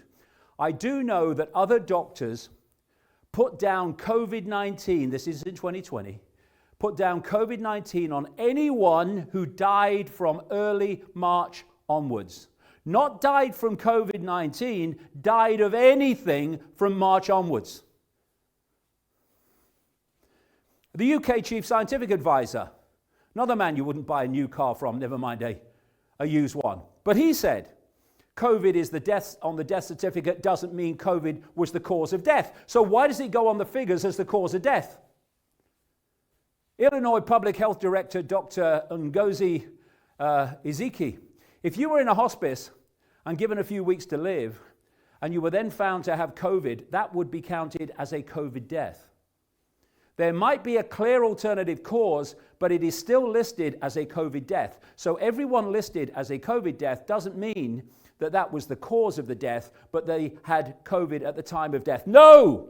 That they tested positive with a test not tested for it at the time of death. Feds classifying all coronavirus patients as deaths of COVID-19, deaths regardless of cause. Florida COVID-19 fatalities data included a man who died in a motorcycle accident. Grand County, Colorado coroner, 40% of the COVID-19 deaths were actually victims of gunshot wounds. And where did the flu go? What's flu got? All flu-like symptoms. This is Australia. This is the flu in Australia in 2019. This is the flu in Australia in 2020. The flu's disappeared. No. It's been redesignated COVID-19 because they haven't got a virus. For the first time in 36 years, there will be no flu season in South Africa. But South Africa hit 500,000 confirmed COVID cases, still not at the peak.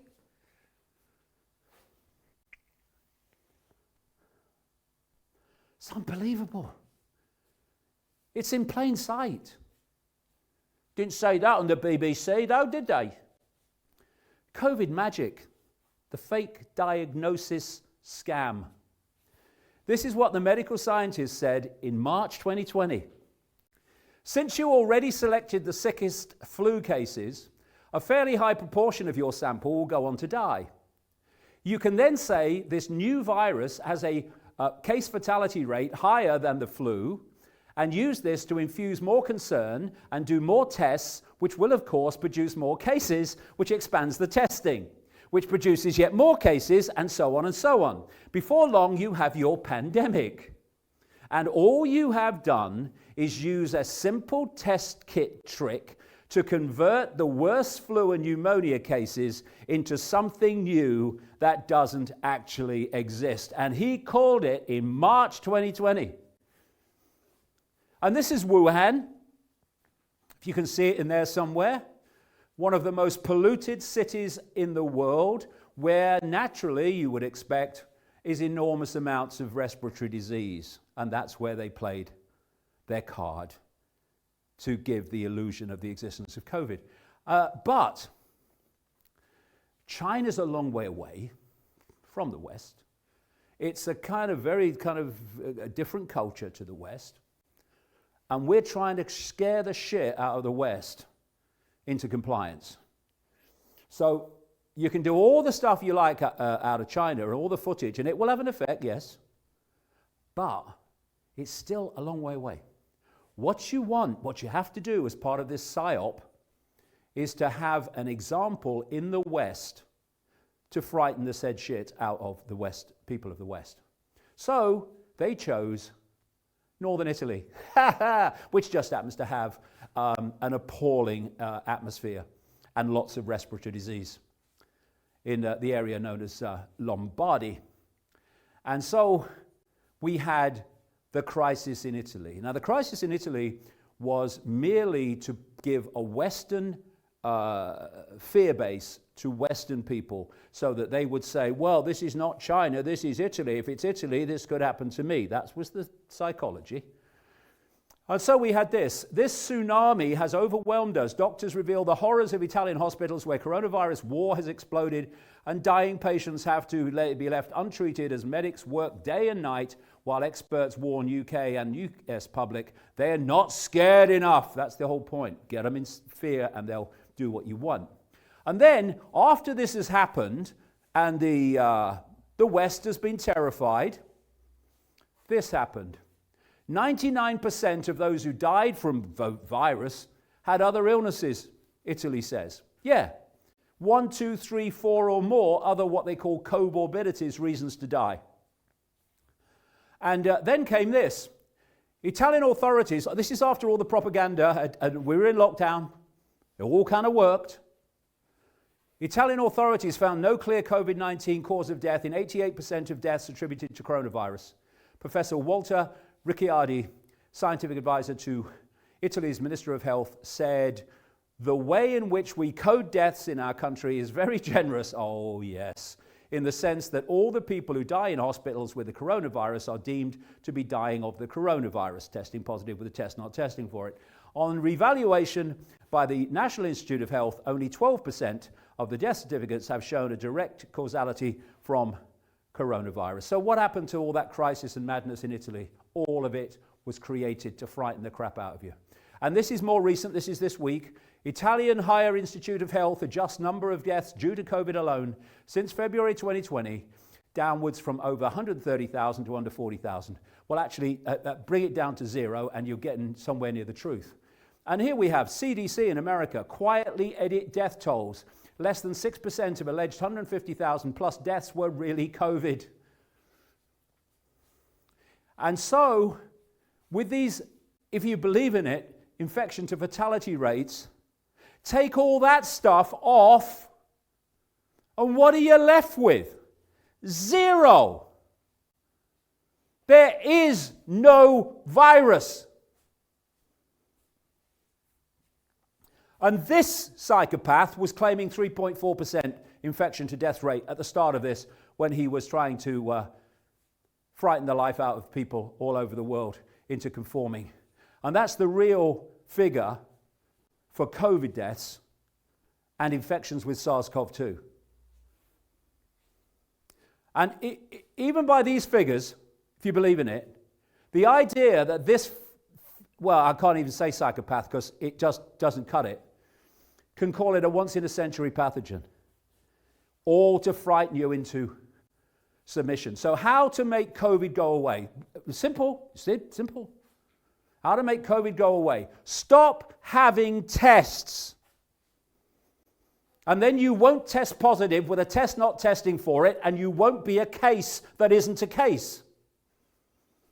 Stop fixing death certificates, and no one will die from COVID-19. And because they didn't have a test or a virus, because the test was providing the illusion of it, they had to manufacture, on both sides of the Atlantic, the first wave of COVID deaths to give the illusion that a pandemic was really underway. And the first wave was killing people with drugs and calling it COVID. If you've not come across this, I warn you, it's a shocker. The UK's COVID first wave in the spring of 2020 was brought about by an end-of-life drug sedative called midazolam. And this cult-owned psychopath and mass murderer, Matt Hancock, the health secretary at the time, organized a massive order, 2 years worth, of midazolam in this same period, which was used in unprecedented numbers to take out vast numbers of old people in care homes. Traits of a psychopath: no empathy, no remorse, no shame, pathological liars. Spring 2020, National Health Service in Britain wrote to all hospitals on the order of the Health Secretary, Matt Hancock, telling them to free up the maximum possible number of beds by urgently discharging any patients they could. Old people were discharged to care homes. If that old person is in hospital, they're bloody ill, but they're sent out to care homes. The NHS cancelled all non-urgent treatments. There was, following, no massive input of COVID patients. Bed occupancy in the National Health Service fell from the usual 90% to an average of 63%. But there was also a huge decrease in attendance at accident and emergency departments, and patient admissions fell significantly. So taking all those old people out into care homes from hospital was not because of a COVID input. And the hospitals in that period were so empty, we had all these dancing nurses dancing through empty hospitals. And we were told that the hospitals were overrun with COVID patients. They lie to you, ladies and gentlemen. They lie to you all the time. When their lips are moving, they are lying. Whatever they tell you, you invert it and you'll get closer to the truth. So all this is going on while we're told the hospitals are overrun with COVID and there's a first wave. Wait for this. Nothing to do but dance. What, during a pandemic? And all the time this is going on, the performing seals are coming out of their house in Britain, clapping the NHS as heroes. What, on TikTok? So, murder by midazolam. The justification of getting those old people out of hospital, absolutely unjustified by the figures alone. So, Health Secretary Matt Hancock, who gave the order to discharge those patients, secured vast quantities of the drug midazolam in the same period, including 2 years' supply from France. Midazolam is an end-of-life sedative used by some US states in the execution process. 2 years' worth of midazolam was purchased in March 2020, but at the same time, operations were cancelled for a minimum of 3 months. Therefore, midazolam was not required for use in sedation prior to operations, which released even more to kill people. So we had this to and fro in a Zoom version of the House of Commons in this same period, where this Matt Hancock and this MP called Luke Evans, a doctor, talked about a good death, how to give people a good death. A good death is a direct translation from the Greek word euthanasia. How do we give people a good euthanasia? Using midazolam and morphine. This is the exchange. Dr. Evans, a good death, Greek euthanasia, needs 3 things: equipment, medication, and the staff to administer it. On equipment, do you have enough syringe drivers? These are the technology that drive drugs in a way that they are programmed to do, like midazolam, so they don't have to keep coming up and doing it individually. On equipment, do you have enough syringe drivers in the NHS to deliver medications to keep people comfortable when they're passing away? Yes, we have, said Hancock. A challenge was raised about that 8 days ago. It was not as big a challenge as was made public, and we have resolved it. Yes, right now we have enough. Evans, the syringe drivers are used to deliver medications such as midazolam and morphine. Do you have any precautions in place to ensure that we have enough of those medications? And he goes on to say, yes, we've basically had this big order, and thus we've got enough. So this is what followed. The Health Foundation said that prescribing of midazolam increased in this same period, the spring of 2020, by more than 100%. Data shows that up to the 13th of May 2020, deaths in care homes from all causes were 159% higher than at the start of the COVID-19 outbreak. In April 2020, the ratio of excess deaths in English care homes was almost 3 times that of the previous 5 years' average. During the same month, 6 out of 10 people who died from, quote, COVID-19 were disabled because they were being treated the same. The Office of National Statistics said the largest effect was associated with living in a care home or other communal establishment. If they'd got control of you, you were getting the end-of-life treatment. So here, in this exact period, is the massive increase in midazolam prescribing, thanks to what Hancock had ordered. And that's the same period that thousands and thousands of old people were dying in care homes, having been given midazolam. According to official data, In April 2019, up to 21,977 prescriptions for midazolam were issued, containing 171,952 items, the vast majority being midazolam hydrochloride. However, in April 2020, 45,033 prescriptions for midazolam were issued, containing 333,229 items, the vast majority being midazolam hydrochloride. That's a 104.91% increase in the number of prescriptions issued for midazolam, and 93% increase in the number of items they contained. But these weren't issued in hospitals, they were issued by GP practices, which can only mean one thing: they were issued for end-of-life care. So, how about this for a coincidence? Midazolam induces significant depression of respiration.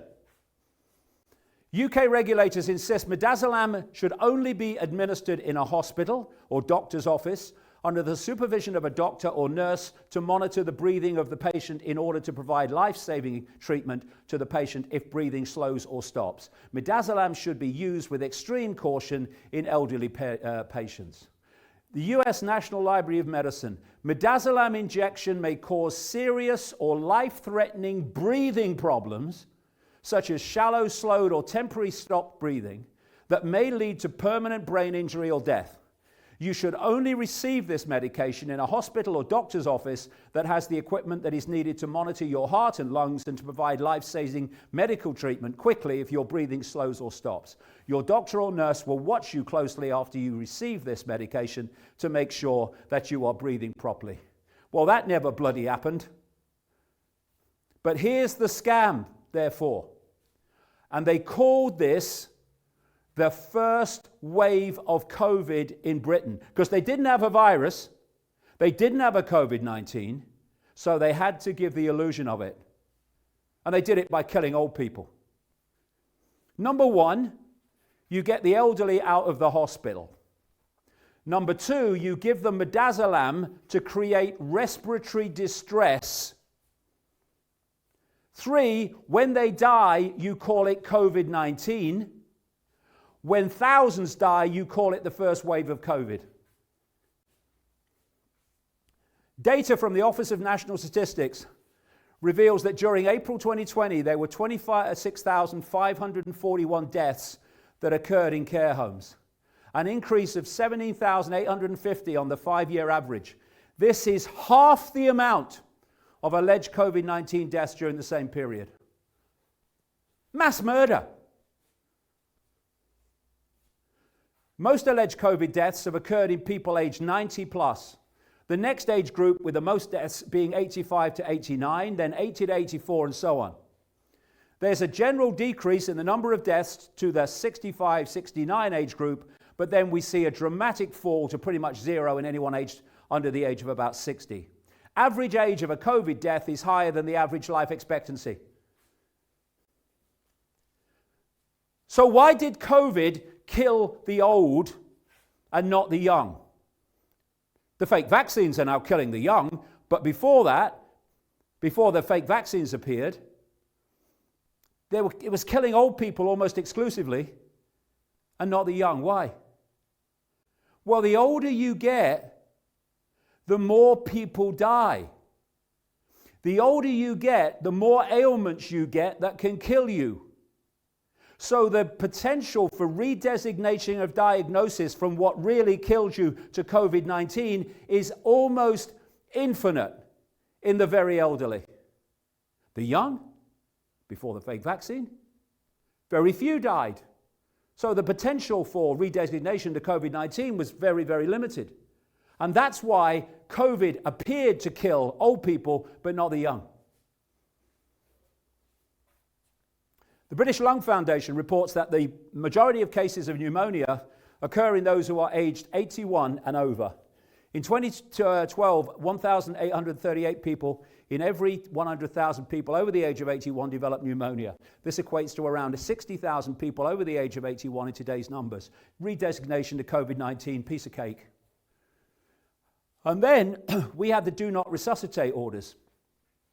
In this same period, they're giving off this midazolam stuff.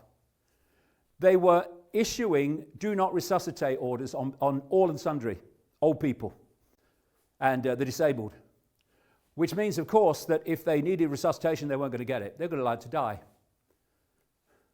Elderly people pressured to sign do not resuscitate forms in case they get coronavirus. Mass murder. Son slams inhumane care home staff for refusing to let him visit his dying mother, 89, who has dementia, while she was still able to recognize him. This is a story that relates to the fact that in this same period where they're killing old people with midazolam, the loved ones of these old people weren't allowed to visit them and therefore potentially intervene and see what was going on. Mass murder by the British government. This is a nurse at a care home who wrote this to davidicke.com. I think he was a friend of Gareth's in the height of this.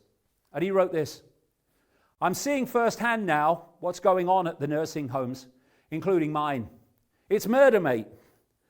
I'm not saying it lightly. I'm willing, once this is done, to go on the record with these bastards.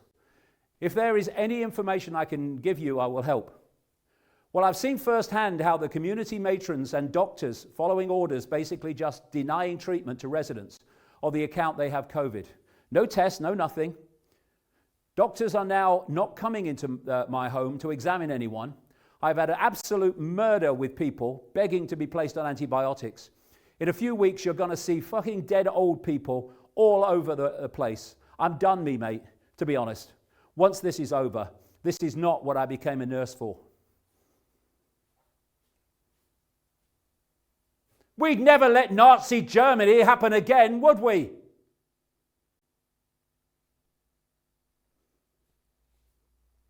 Care home residents account for up to half COVID-19 deaths in Europe. It was going on everywhere, including America.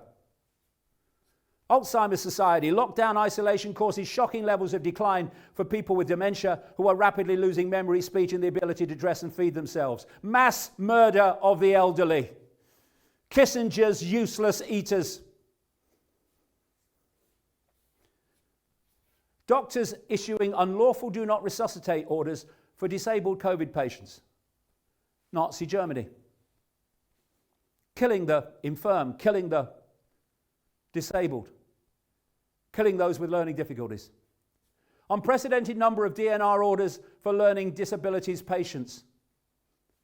The Care Quality Commission found that 34% of those working in health and social care were pressured into placing do not attempt cardiopulmonary resuscitation orders on COVID patients who suffered from disabilities and learning difficulties without involving the patient or their families in the decision.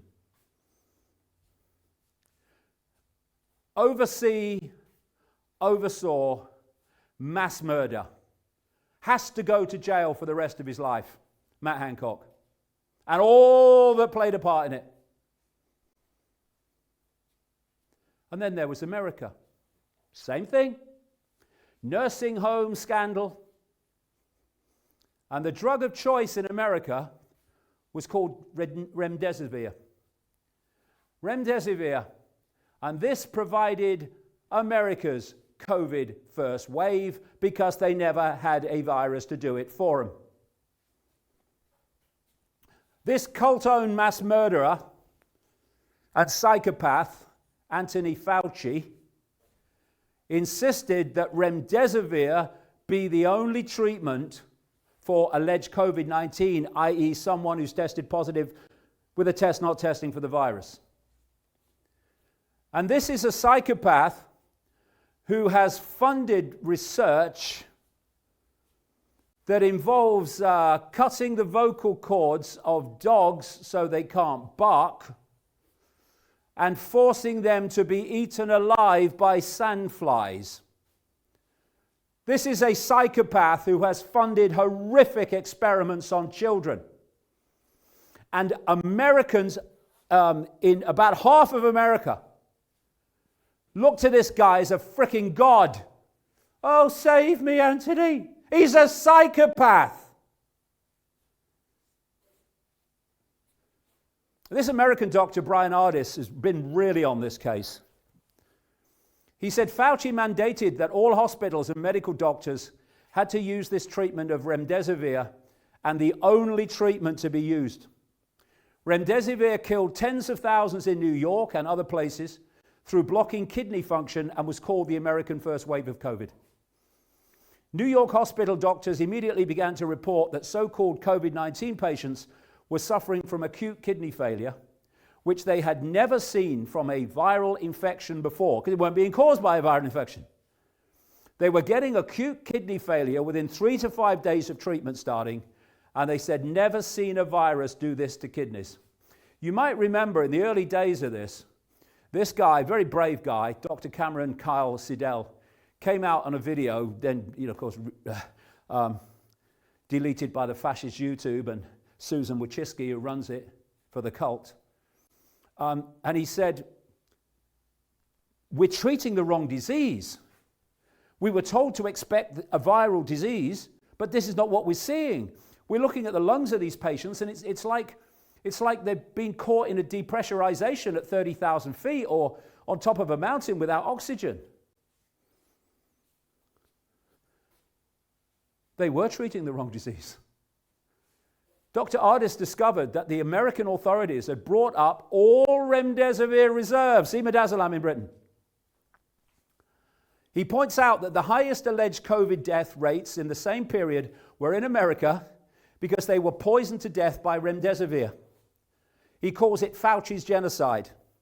Fauci knew for at least 2 years that the drug was deadly. The one he insisted had to be given to COVID patients because they didn't have a real virus. They had to give the illusion of it. So Ardis found 2 studies quoted on the Fauci US National Institute of Health website in support of its use. The first study into remdesivir was for its use for Ebola. It had the highest death rate of the drugs trialed and was pulled from the study. The second study, quoted by Fauci, a study by Gilead Sciences, the makers of remdesivir. This study involved 53 patients allegedly with COVID-19 over just a 28-day period. 22% suffered from some of 4 main effects from this drug: multiple organ failure, acute kidney failure, septic shock, and hypertension, low blood pressure.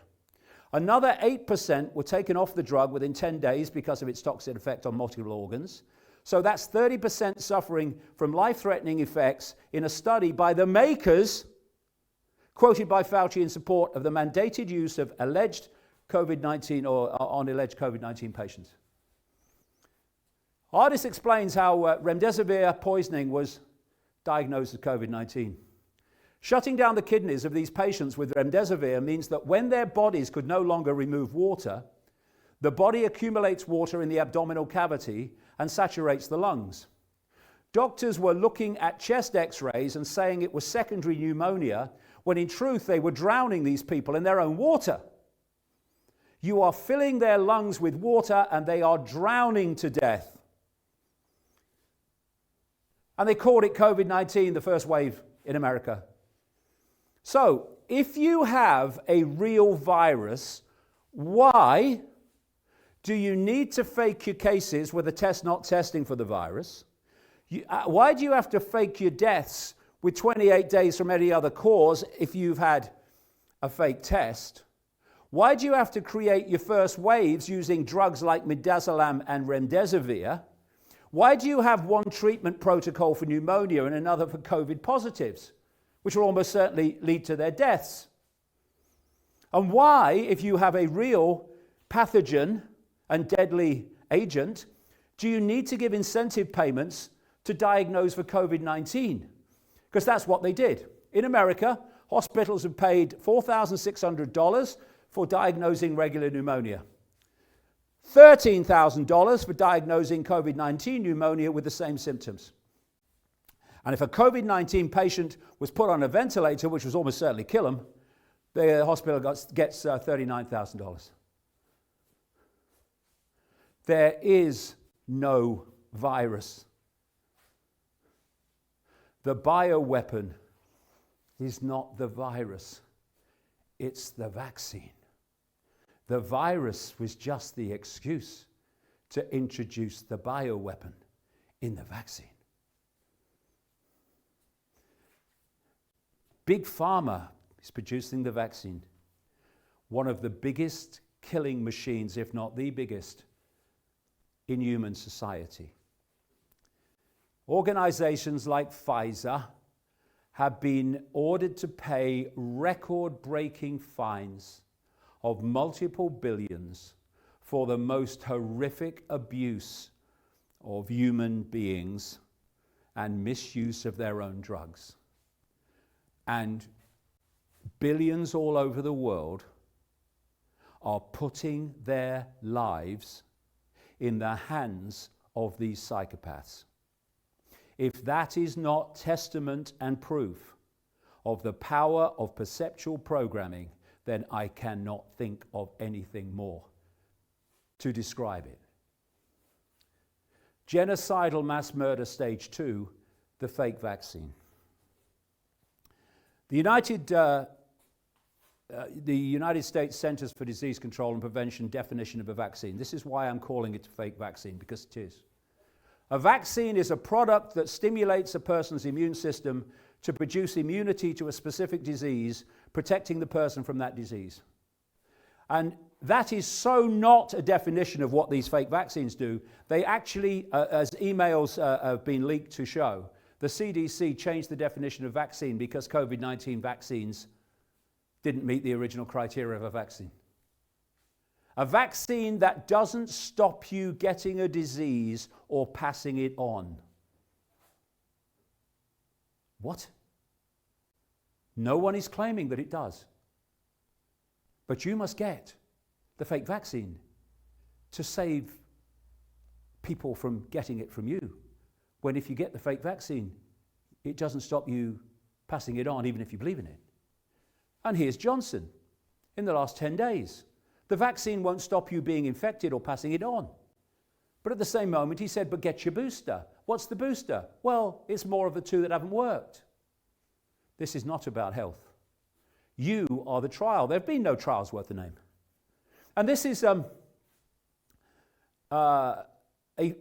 leaked Pfizer contract with the government of Albania to supply the Pfizer fake vaccine. And this is what it says in the contract from Pfizer. The long-term effects and efficacy of the vaccine are not currently known, and that there may be adverse effects of the vaccine that are not currently known. It's mass murder, again. And you can't sue Pfizer or Moderna because they've been given immunity from prosecution for any of the effects of their shite. And what is this stuff they're putting in that's not a vaccine? It is self-replicating synthetic genetic material. They are infusing into people synthetic genetic material into a biological body. How does anyone think that's going to work out? German doctors and lawyers assess blood smears from people who have had COVID injections. Quote, for me, this is euthanasia. For me, this is mass murder, a crime on a grand scale, said one. This is blood as it's supposed to be. This is blood in a recently jabbed COVID jab recipient. Why would this not happen when you are infusing synthetic genetic material into a biological body and changing the nature of how it works? And they're talking about this spike protein. Oh, spike protein this, spike protein that. Well, the spike protein turns out to be very, very bad for the human body. And these fake vaccines are kind of tricking the body into producing it, so it's claimed. And they're saying we're doing that because of it mitigates the spike protein in the virus. This virus has never been isolated and purified and has never been shown to have spike proteins. It's a computer-generated image. And look at the stuff that has been found in some of these vials. What is it? All this material which seems to be alive. These are some of blood clots taken out of a fake vax patient. But this is self-replicating stuff. Once you've had it, it increases its impact upon the body by self-replicating. And what's very clear from people who have got hold of some of these vials and looked at them is that there are a large number of them that don't have the bad stuff in. They have saline material in it, just saline fluid in it. But the point is, you can't kill too many people too quickly, or maybe people might suss what's going on. But it's a lottery. It's a Russian roulette. You might have a saline solution for your first vaccine. You might even be lucky enough to have the second one. But the third one, what's the chances of that? You're not getting the bad stuff. And as more and more people have this vaccine and more boosters, because that's the idea, everyone's going to get caught in it eventually. Exclusive, 100% of COVID vaccine deaths were caused by just 5% of the batches produced according to official government data. This is the VAERS system in America of reporting adverse effects and deaths from vaccines. So when people say, oh, I didn't have any problem, I had no reaction at all, well, you probably got the saline then. But were you going to get it the next time and the next time? This is what this fake vaccine is all about. Mass depopulation, sterilization of the human form that we know today, and genetic transformation of those that are not mass depopulated. That's what this is all about. And all of those things have been in my books all these years, pointing out that this is the agenda that they want to introduce. And here we are staring at it, called COVID fake vaccines.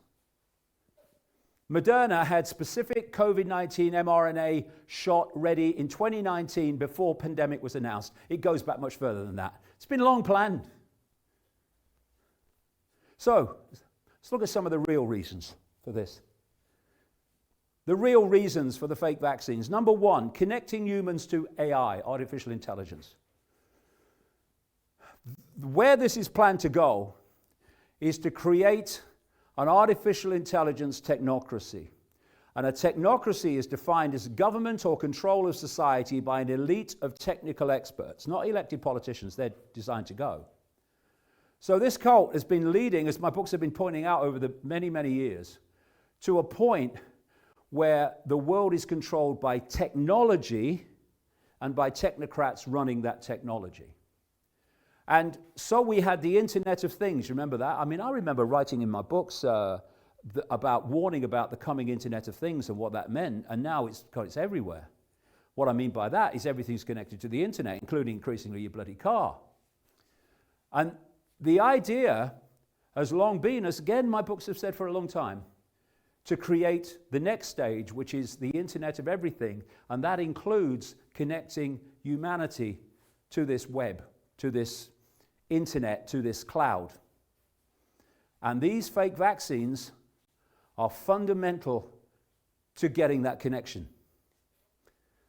What they're building is a global control grid. This is why they're putting all these low orbit satellites up, projecting Wi-Fi, 5G, etc., at the Earth, because they want to cover every inch of the Earth with Wi-Fi, because everybody's supposed to be, planned to be connected to that Wi-Fi, to that what they call the cloud or the smart grid. And so connecting humanity to AI via the cloud is a long, long plan of this cult. And now they're putting stuff into the body via these fake vaccines to make that connection. This is Ray Kurzweil, a Google executive, so-called futurist. It's very easy to predict the future if you know what's coming. And he said, humans will have hybrid cloud-powered brains by 2030. He said, our thinking will be a hybrid of biological and non-biological thinking. Humans will be able to extend their limitations and think in the cloud. We're going to put gateways in the cloud in our brains. We're going to gradually merge and enhance ourselves. In my view, that's the nature of being human. We transcend our limitations. Load of crap. As the technology becomes vastly superior to what we are, i.e. the AI, then the small proportion that is still human gets smaller and smaller and smaller until it's just utterly negligible. The idea is to assimilate human awareness, human consciousness into AI. So AI becomes the human mind. With robots in our brains, Kurzweil says, we'll be superhuman, godlike. No. We'll be post-human and subhuman, and that's the idea. So up to this point, as I've talked about earlier, you control information to control perception to dictate behavior.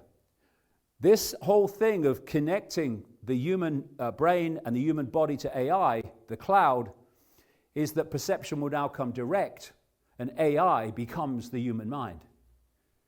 No manipulation of information needed anymore after that. And this thing, am I talking about Zuckerberg or the metaverse? I don't know. Both are appropriate. Zuckerberg, another psychopathic gopher, boy child, serving the cult agenda, has been talking this week about the metaverse. Have you seen that? And the metaverse is where the physical and digital worlds come together.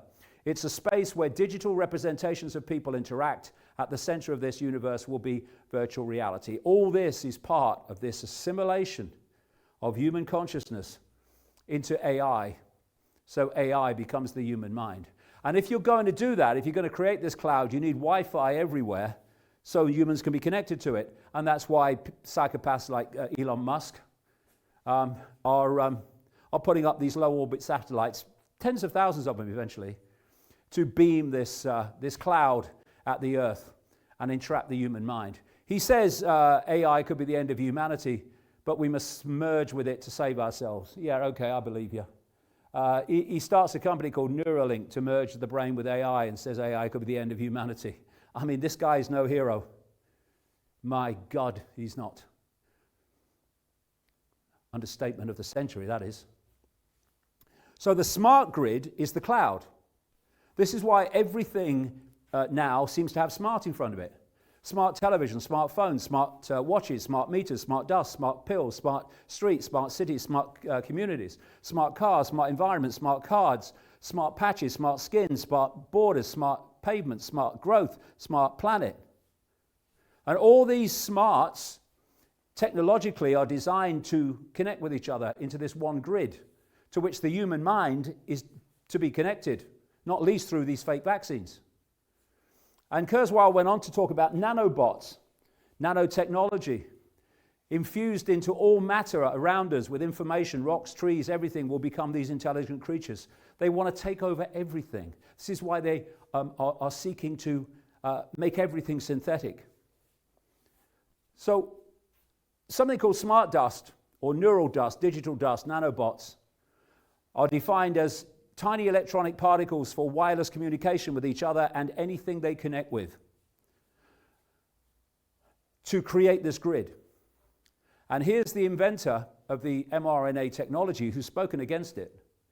Vaccine causes lipid nanoparticles to accumulate in organs and tissues.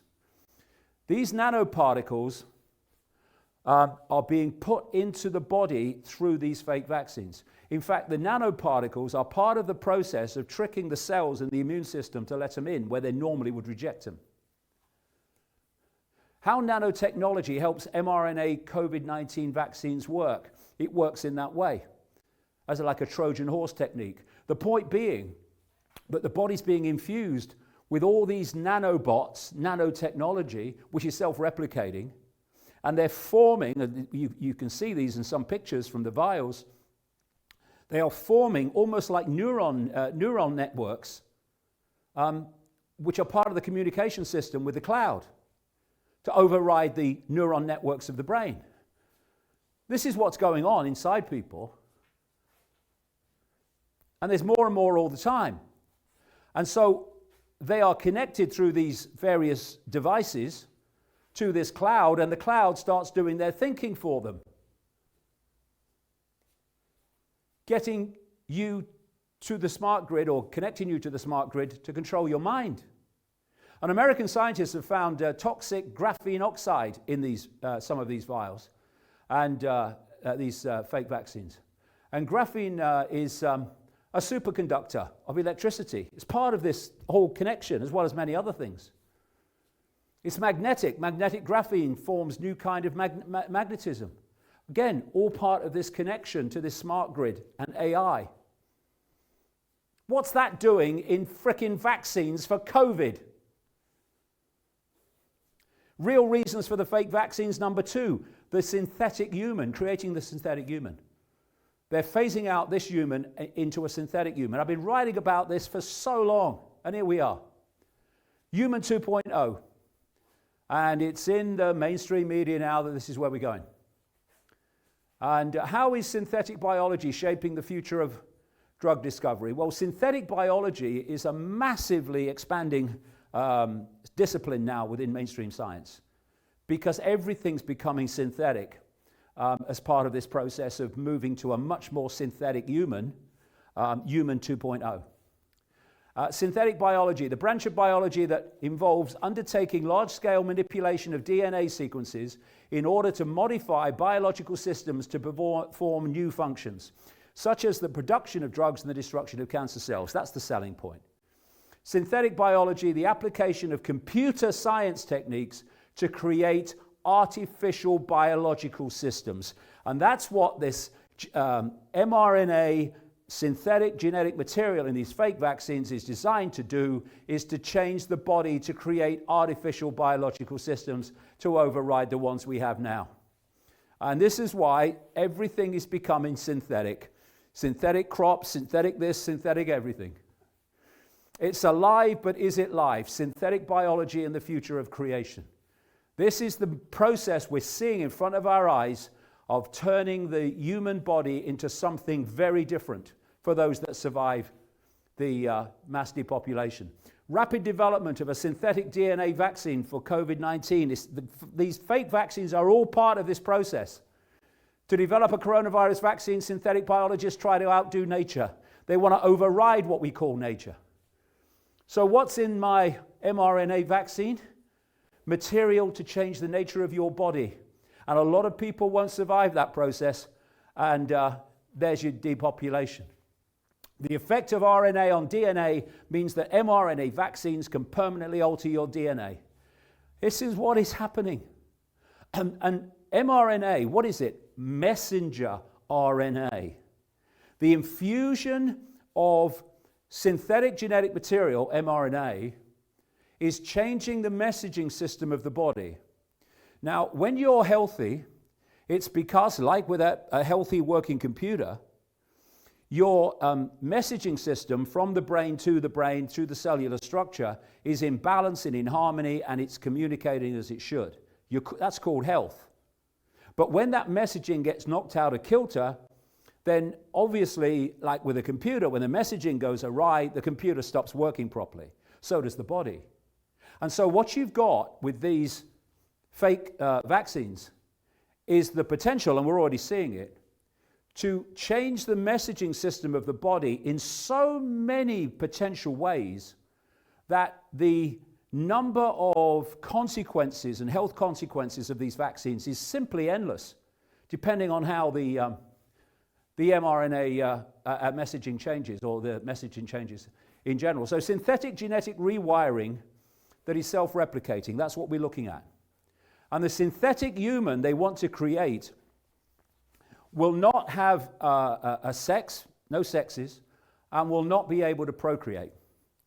It will be done, procreation will be done technologically, as described by Aldous Huxley in Brave New World as long ago as 1932. So welcome to the new world, kids. This is how the human race is designed to be created in the not too distant future. And Huxley described it in Brave New World, exactly what's going on now. Natural reproduction has been done away with, and children are created, decanted, and raised in hatcheries and conditioning centers from birth, people are genetically designed to fit into one of 5 castes, which are further split into plus or minus members and designed to fulfill predetermined positions within the social and economic strata of the world state. And the state would bring up the kids, which is why there's an attack on parenthood that is incessant. This is the maternity ward of the not too distant future. If we don't get our asses in gear fast on this, the dehumanization of the human race, which we're seeing all the time anyway, but it's designed to be technologically dehumanized. And what Huxley was describing in Brave New World in terms of artificial creation of life, human life, it's now happening. The very same technology is coming out to do this. The real reasons for the fake vaccine: 3, sterilizing human 1.0. If you want to bring in human 2.0, you want to destroy human 1.0. And so that's what's happening. And that's also what these fake vaccines are about too. They're operating on many levels. It's known that you can mass sterilize people through agents in vaccines. Doctors warn about COVID vaccine dangers to fertility, and the government says it doesn't know the impact on fertility. That's actually in a document, a government document. A registered nurse and certified medical investigator on the cancer-causing sperm and fertility-destroying DNA-changing ethylene dioxide used in COVID test swabs. It's not just the vaccines. This stuff you're putting up your nose is containing stuff to do this as well. And so, in this same period as we're moving from human 1.0 to human 2.0, alarming drop in sperm counts all over the world, particularly in the West. Poor quality Western diet, they're blaming it on, but there are many, many reasons for it. And this is a CNN article. If sperm was an animal, science might worry that it's heading towards extinction in Western nations. And Countdown, this is a book detailing the catastrophic collapse of sperm counts in males through gender-bending chemicals, the smartphones in the pockets, all these things. And testosterone, the male hormone, is also plummeting, which is why males are increasingly acting differently to what we've known before. Male fish are changing sex because of chemicals we flush down the drain. Why wouldn't that happen to humans? It is happening. And the idea is to fuse men and women into this human 2.0, which would have no genders, no sex. So it won't procreate. And it doesn't need to procreate, because that's designed to be done technologically. So when we see this, the future has no gender, the end of gender, that's actually literally true, but not what the transgender activists think. They're just a vehicle. They don't realize it. This is not about transgender. This is about no gender, the no gender human. Transgender rights are human rights, yeah. And so are everyone else's. And I mentioned at the start of this second section, Dr. Richard Day, on all those predictions he made, which have come true in 1969, one of the others he said was, we're going to make boys and girls the same.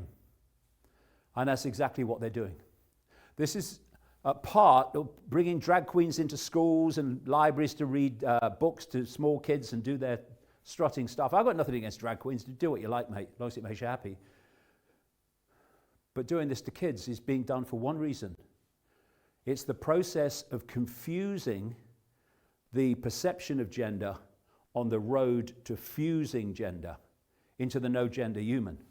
And this is a story from this week. Primary school asked boys and teachers to wear skirts to class to promote equality. It's all part of the programming. And so we have the war on men. Why do we have the war on men? Well, they don't want testosterone men standing up to this stuff. And the war on men is because men are no longer necessary to procreate the species. And deleting toxic masculinity, as they say, is deleting the backbone to stand up to tyranny. That's why so many people around the world that have been pushing back on this have been women. University of Texas to treat masculinity as a mental health issue. This is the war. And I said when this was going on, they're going to turn on the women eventually, because women are not necessary either to procreate the species, just like males. And so now we're having women targeted. There's a war on women. And the transgender are at top of the hierarchy of political correctness because they don't realize it, they represent a stepping stone to the no gender human. And so we have women's sport destroyed by transgender people in male bodies. Break the binary for the 1%. These activists in the transgender movement, just like the activists in the climate change movement, are just pushing an agenda that the 1% wants to happen. Because there's one agenda and all these dots connect in the end. Real reasons for fake vaccines, mass depopulation. Been talking about this, writing about this, others have too, for many, many years, that this is the agenda. And the first target, therefore, of these fake vaccines is the human immune system. Because if you can undermine that, you're going to go down with lots of things that you otherwise wouldn't, because the immune system would sort them out. So that's why it's being pointed out that these fake vaccines are having a massive impact on the effectiveness of the immune system. Project Veritas in America, medical whistleblower goes public with secret recordings. This is evil at the highest level. The vaccine is full of shit. I think they wanted people to die. This is caught on tape in a hospital. Nurse on the jab, this is criminal, and patients dubbed COVID are really suffering the effects of the fake vaccine. Exactly the point I've been making for months, and like I say there, we've seen nothing yet. Funeral director, the jab is killing the elderly, not the virus. And if you look at the reporting systems in America and Britain for vaccine deaths and serious injuries, adverse reactions, it's up to well over 1 million adverse reactions in Britain, 1,700 deaths, and 700,000 adverse reactions, and 15,000 deaths in America. But as studies have shown, only about 1% of these adverse reactions and deaths are actually reported by doctors. So you've got to start multiplying this by anything up to 99%. Just call it multiplying it by 10 to those numbers, and you'll see something about what's going on. This is the VAERS system of reporting deaths from vaccine connections in America, and this is when the COVID vaccines, fake vaccines, were rolled out. And still we're giving them to kids. Freedom of Information Act request reveals there have been 4 times as many deaths in 8 months due to the COVID-19 fake vaccines than there have been due to all other vaccines since the year 2001. And this is a process of killing more and more people with more and more boosters and reasons to be fake vaccinated. A deadly pandemic of the fully vaccinated worldwide from 185 nations proves the highest COVID-19 death rates, actually death from the vaccine rates, are in the most vaccinated countries. And 45,000 dead, this whistleblower claims, within 3 days of vaccination. And this really does capture the scale of what we're looking at, covered up by the media, etc. This is a television station in America that asks for people to report those that were not vaccinated who died from COVID. They want to demonize the non-vaccinated. And what they got instead was well in excess of 200,000 reports from people of deaths and injuries from having the fake vaccine. And that gives you some kind of feeling for the mayhem and catastrophe that's going on out there. These are people speaking out this week, and they're being completely ignored by the media and government. And have you noticed all these young sports people, footballers, etc., who are suddenly collapsing on the pitch since they have these fake vaccines? And yet we're told it's a pandemic of the unfake vaccinated, when the very opposite is the case. So in the period of the vaccine rollout, the COVID vaccine rollout, global deaths from all causes are at unprecedented levels. I mean, hello. And the elephant in the living room is the vaccine. And every one of these statistics, every one of this data, amount of this data, is a human tragedy. And here's just one example. from the wife of an FBI special agent who had the fake vaccine. And this is what happened. Do I trust everything and all scientists? Absolutely not. My husband, very much so, believed in freedom. So much that he went to work every day to support our freedoms and to fight for our freedoms. And you know what? He trusted science. He went and got his shot. He did before he had to, before it was told that you have to go get this. He did. And he would giggle at me and tell me, Ona, you're being silly. It's okay. Don't worry about it. Millions of people are getting them and they're fine. We're going to be okay. Okay. So he took his shot. He got it, his first one. Within a couple hours, he didn't feel well. Went to sleep that night with a really, really bad headache. Told me he was fine. It was just a headache. I rubbed his feet. I gave him a wet washcloth. Filled his water. Checked on him a couple times when I heard him rustling around. He assured me he was fine. It was just a headache, a symptom of the shot, or a side effect of the shot. Okay, about 5 hours later, after the last time I talked to him, I found him blue and dead in our bed with his arm hanging off the side of the bed. Okay? Medical examiner has ruled it to be a coincidence, purely a coincidence. Science, okay? I'm here to beg you, please, those that are fighting and speaking out against the mandates, please know that they are not doing it because they just don't want to give their arm for a shot. If we're told we have to do this, our freedoms are ripped from us. And this is going on all over the world. Vaccine deaths are being hidden, suppressed, and falsely recorded. This is from South Africa. Young people's deaths after Pfizer vaccines, a new worry. That's from Korea. It's happening all over the world. And here's a nurse in Australia describing what's happening in one hospital. Because we know this is ongoing. We know this is planned. We're not stupid. The hospitals are not full of COVID patients. The hospitals are full of vaccinated patients, okay? I've got friends that work in ICU at Flinders. 30 out of 38 patients currently are vaccinated. That is a fact, okay? The media is, I'm sorry, respectfully to the media, please start telling the truth and please help us help you because you are all targeted.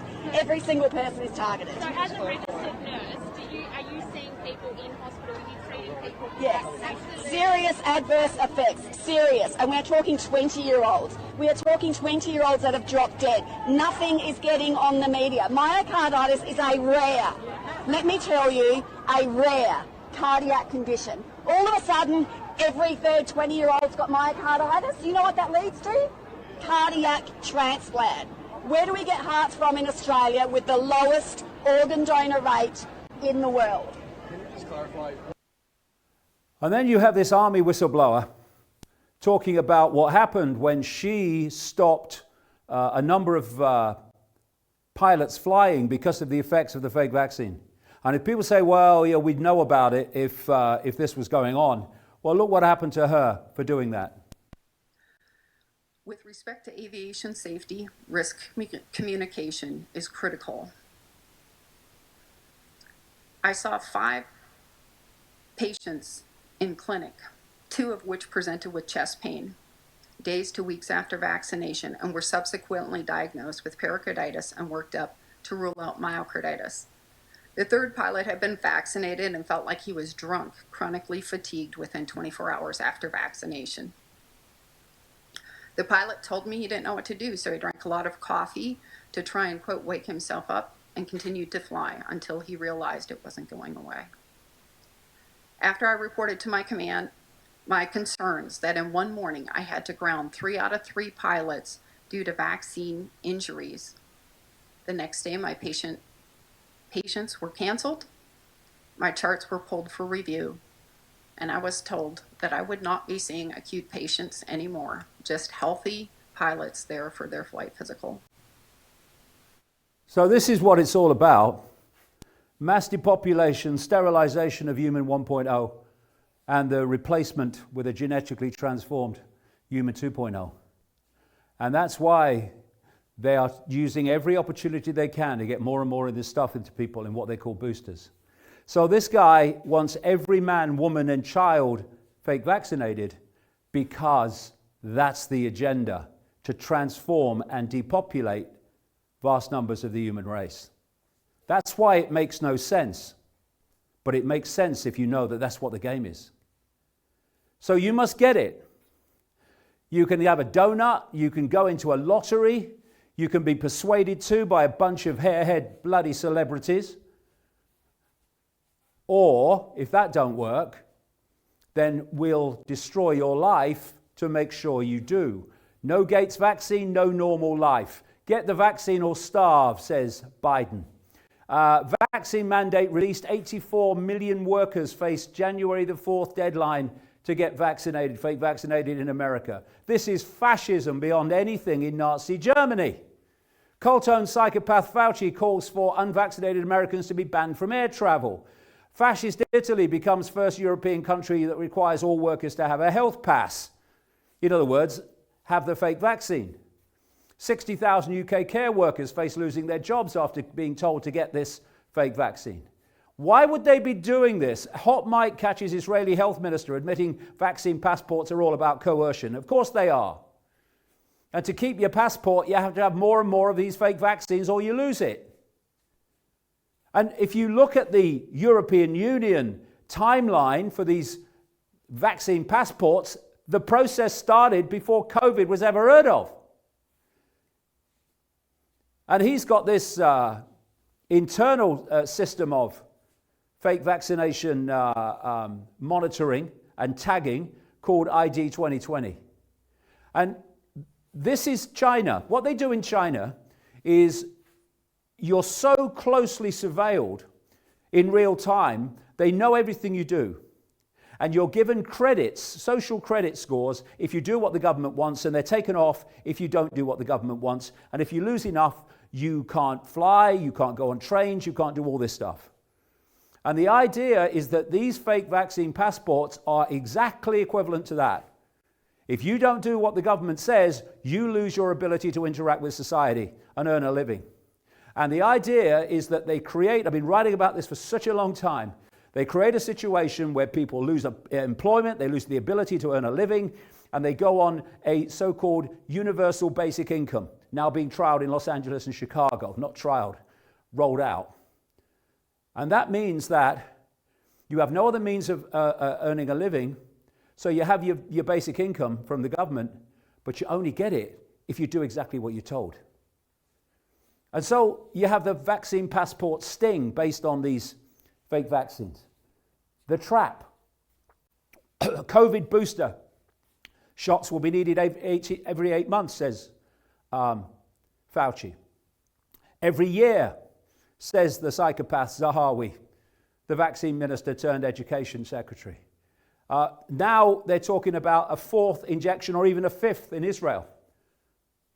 And if you don't have them each in turn, you lose your vaccine passport. You could have 5 of them and say no to the 6th, and you go back in terms of your ability to interact with society to the level of someone who hasn't had any. All the time forcing you on to have more and more and more to keep the fake vaccine passport. Why? To get more of this shite into you to do all the things I've talked about. So Brits told to get booster jab if they want to go on holiday next summer. That's the third one then. Immunocompromised, we need a 4th in America. They're talking about a 4th for everyone there. Fully vaccinated definition may change to include booster shots. In other words, keep your passport. In Australia, this is globally cult orchestrated, thus the same is happening everywhere. This is how it works. In Australia, fully fake vaccinated to become unfake vaccinated if they fail to take all required COVID-19 fake vaccine booster shots. This is the human in the lead up to 2030. If we go on taking this shite, and all this for an infection fatality rate of negligible nature, even if you believe in the virus, and the average lifespan being 80 in men and 83 in women, and the average age of a COVID death being 82 to 83. If it was any more in your face, well, how could it be? And now they're giving it to the kids. Pfizer set to seek approval of its fake vaccine for US babies this winter. And given those that give permission and Pfizer are both owned by the same cult, they're almost certainly going to get it. Witty. Overturning recommendations from a vaccine advisory committee for 12 to 15-year-olds not to have it if they're healthy. He overturns it. Why? It's the cult agenda. That it happens, so it happens.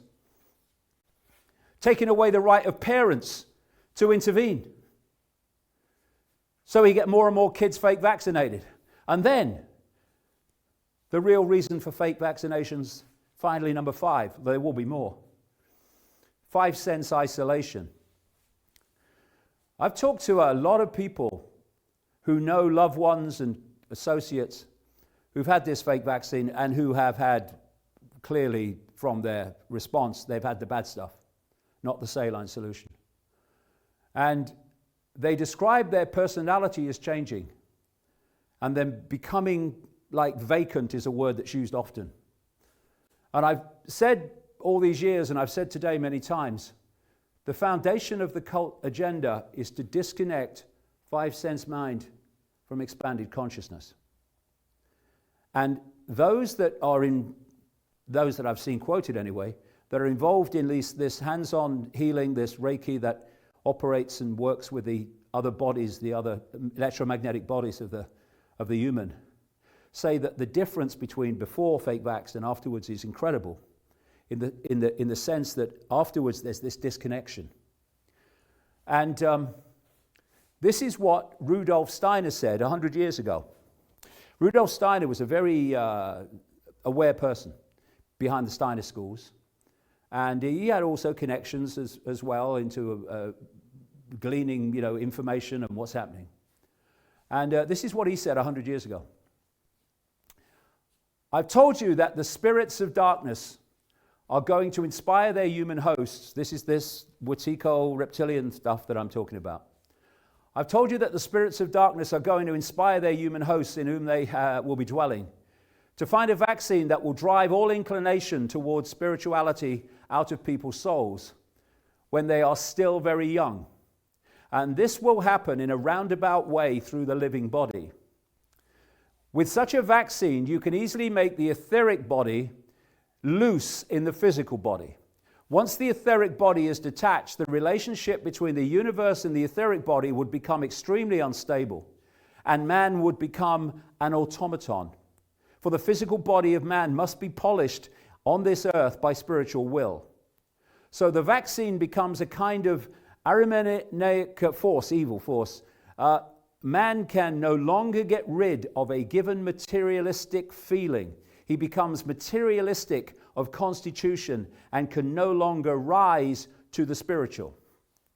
So what we're looking at is this detachment that they've been working for all this time to isolate 5 sense mind in an almost permanent fashion.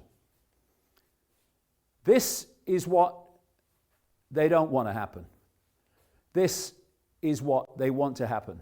And this is part of these fake vaccines. It's becoming clearer and clearer and clearer. To hold our point of attention in isolation from the rest of our multidimensional self. So, how did they pull it off? From a psychological point of view, I'll be quick with this and we'll have a break. The subconscious gateway to the conscious mind. By getting into the subconscious, they get into the conscious and thus into behavior. You're feeling sleepy. What we tell you is real. This is why the psychologists and things like the Behavioral Insights team in Britain have been driving these COVID regulations. And it's all part of psychological transformation, not least through fear. Frighten people that this could be them, and they'll do what you say. And interestingly, children have a 0.0 chance of dying of COVID, but are harmed by life social distancing or for life, which has its roots in CIA torture techniques. Distancing and isolation, developed 70 years ago by the CIA, doubles the risk of death, destroys the part of the brain linked to learning. Masks have always been used to dehumanize people and be a symbol of control and submission. Kathy O'Brien, a great friend of mine, has described how her daughter Kelly, who I've also met, when she was in the MK Ultra mind control program in America, was forced to wear a mask from the age of 2 because of the effect on her psyche and her mind control, not least stopping enough oxygen getting to the brain to stop it developing properly.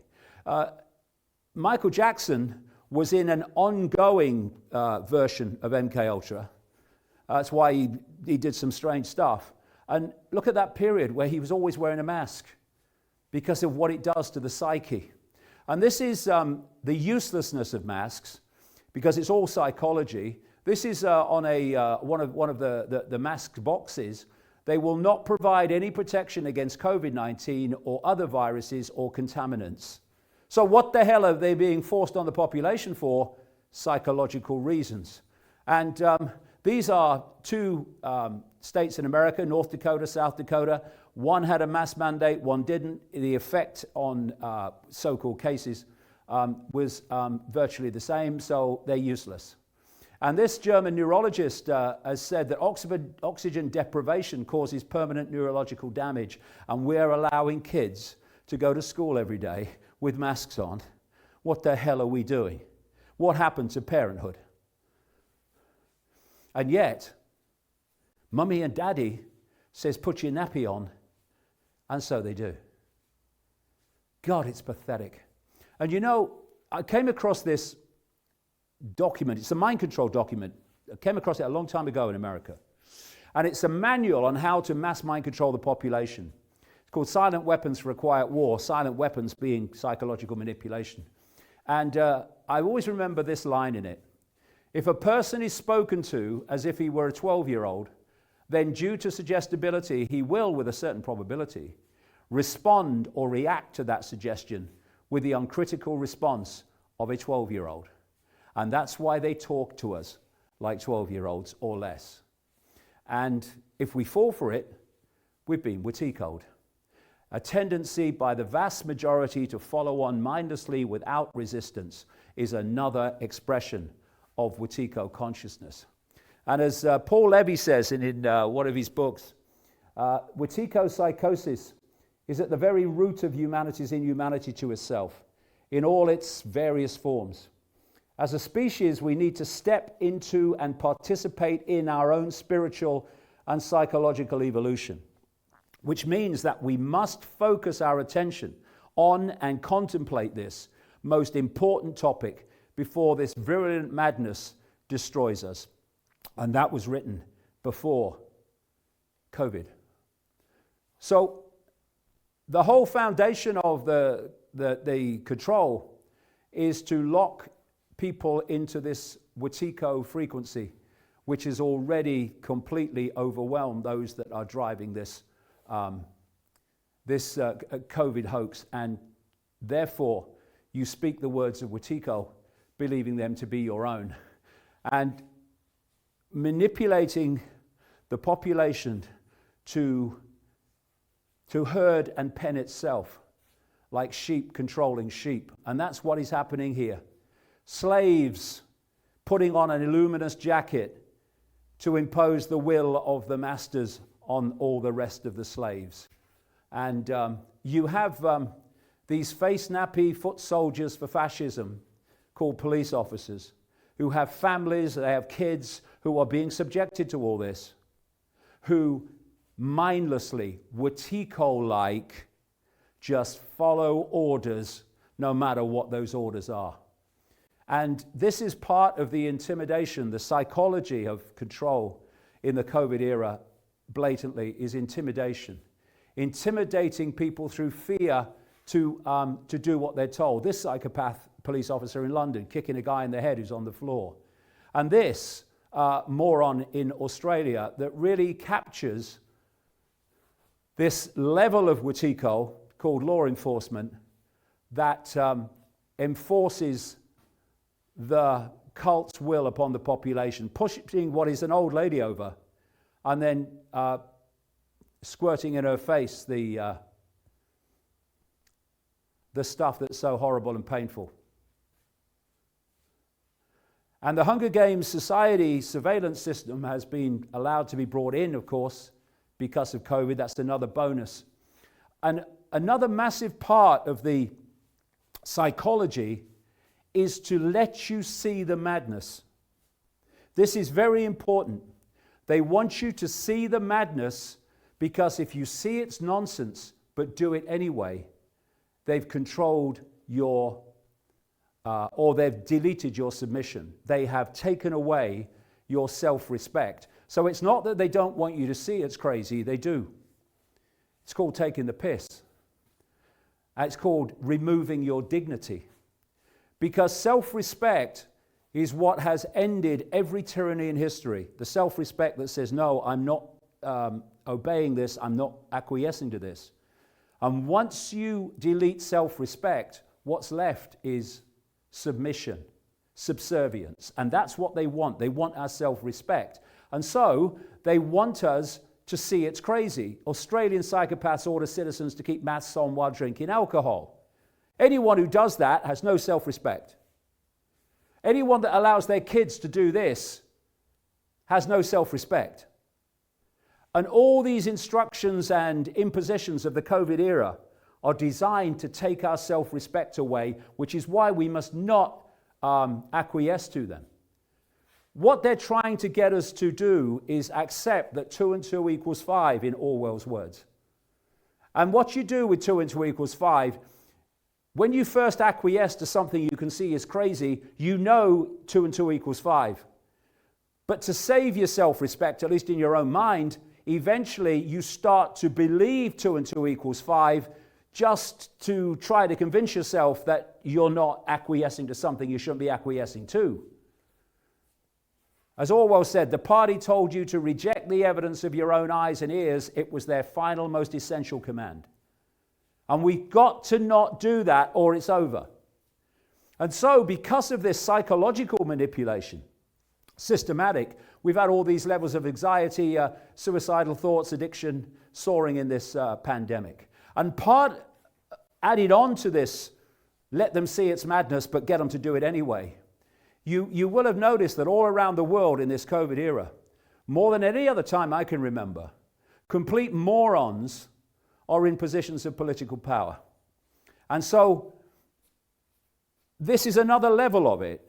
You let people see it's madness, and you let them see that morons are telling them to acquiesce to the madness. And if you do those two things, then self-respect is deleted. So this is why, one reason why, this senile guy is President of the United States, while this buffoon is Prime Minister of Britain, while this psychopathic buffoon was Health Secretary in the Midazolam era, while Daniel Andrews is running Victoria in Australia in a way that would make Hitler wince, while these two are running the show on a more global level, and certainly in America in Fauci's case. How's your self-respect doing? Acquiescing to what these people are telling you to do. Yes, sir, anything you say, sir. That's the way we got into this mess, and it's not the way we're going to get out of it. 2 and 2 equals 4, and we must not forget that or acquiesce to any other version of that. Otherwise, we are falling into the trap that's been set for us psychologically. And where does the conclusion come? Do we conclude what we believe at the start of the process, like the woke and so many people who were asleep in the COVID era? The government says it, so that's our conclusion. Or do we process information and come to the conclusion at the end of the process? That's the difference between the fast asleep and the awake. And it's the awake that are processing information into their own conclusion and not just taking it off the peg, that are the only group of people that are going to bring an end to this or can. And just very quickly, connected topically what's going on this week, connected into the COVID hoax is the climate change hoax, which is designed to reach the same end. Centralization of global power and total control over the fine detail of people's lives. So these two things, the fake virus and the fake human-caused climate change, are running to the same line of human control. And that's why these fake vaccination passports are green passes, because these two agendas are designed to fuse into human control. This is why the same people pushing the COVID hoax are pushing the climate change hoax. And Imperial College is doing the computer models of both. It's no accident that Agenda 2030, the UN plan to transform society to a centralized tyranny, is Agenda 2030. 2030 is the year when human brains are planned to be connected to AI, according to people like Kurzweil. And 12 years to save the planet takes us to 2030, 2031. 2030 is a big year where everything comes together in their plan to create this. And both the COVID era and human-caused climate change are both being justified to create this structure that I started out with at the start of this section. And they're both no-problem reaction solutions to transform human society and create creative destruction, destroying the status quo so we can build back better to the Great Reset. And the Great Reset that is pushed by Al Gore and climate change is being used to justify. And down here in the cult, you've got the Club of Rome that was created in 1968 specifically to use the environment as an excuse for centralization of global power. Club of Rome, planetary emergency plan declared. They're all pushing this Great Reset, and the woke foot soldiers are playing their essential role in pushing an agenda that they will also be subjected to eventually. It's pathetic. I live in the real world. Actually, you don't. Climate change is another subconscious mind control infusion. And when you look at the evidence rather than take your conclusion at the start of the process, you find that closing up into the high 90% of greenhouse gases are water vapor and clouds. And the demonization of CO2 is for something that is a fraction of the greenhouse gas makeup. It's the gas of life.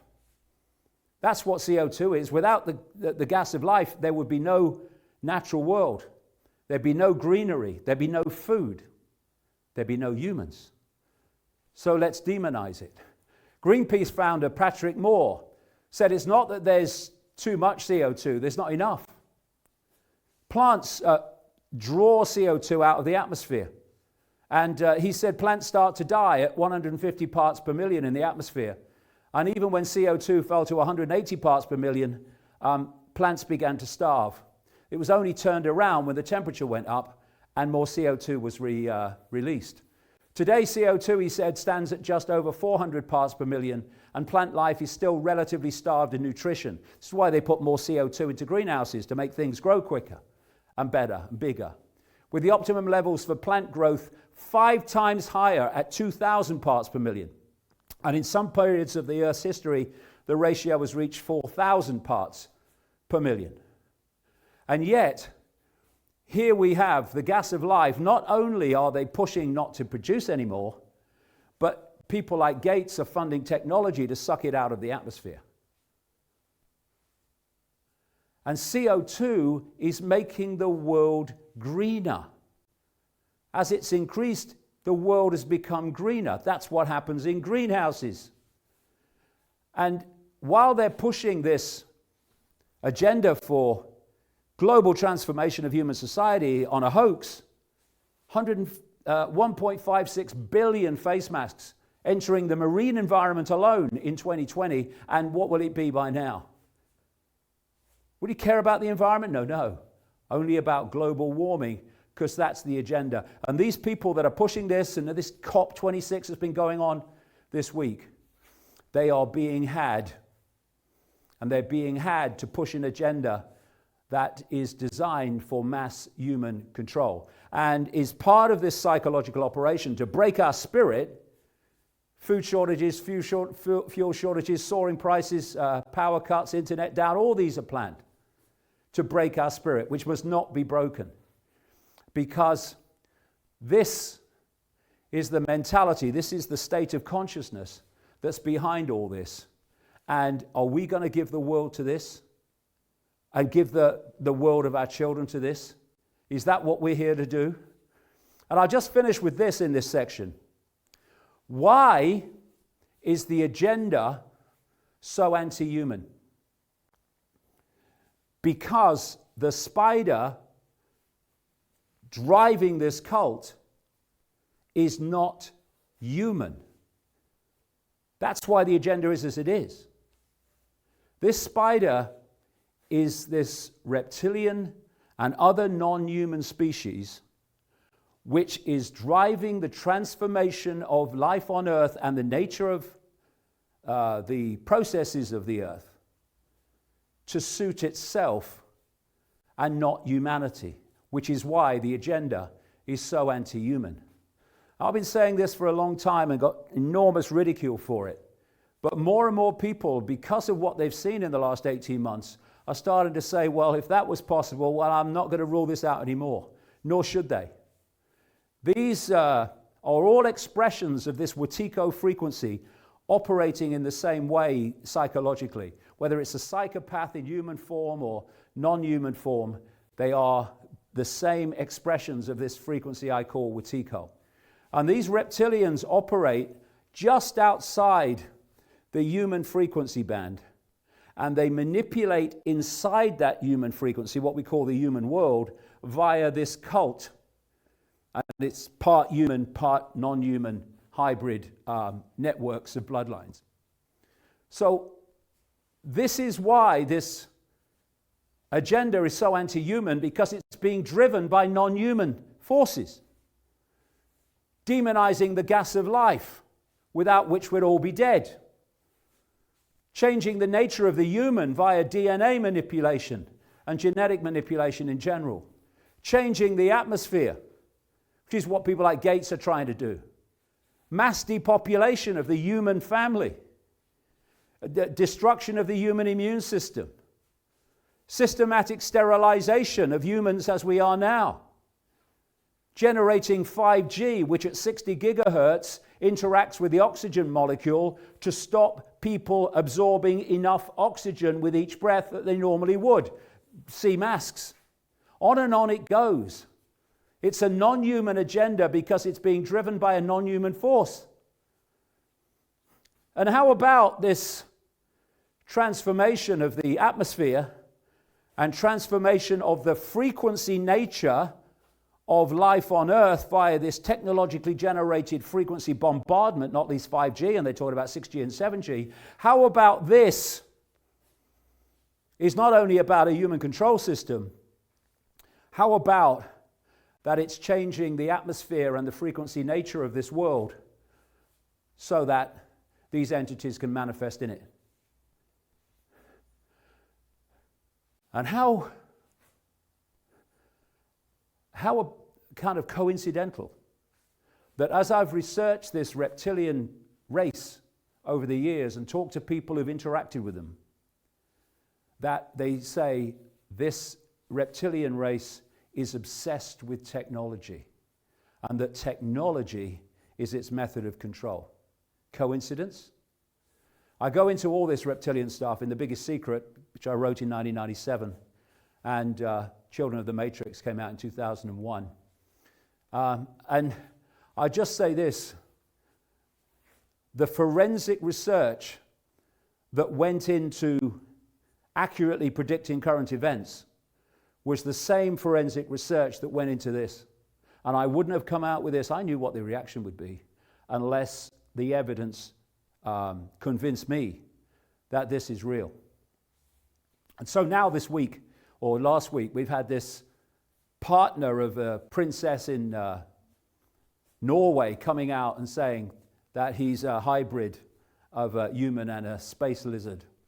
And here's a story from this week. Reptilian beings emerged during government-funded psychedelic studies, where more than half of the people that went into a psychedelic state saw exactly or virtually exactly the same reptilian entities in the same location, situation, doing the same things.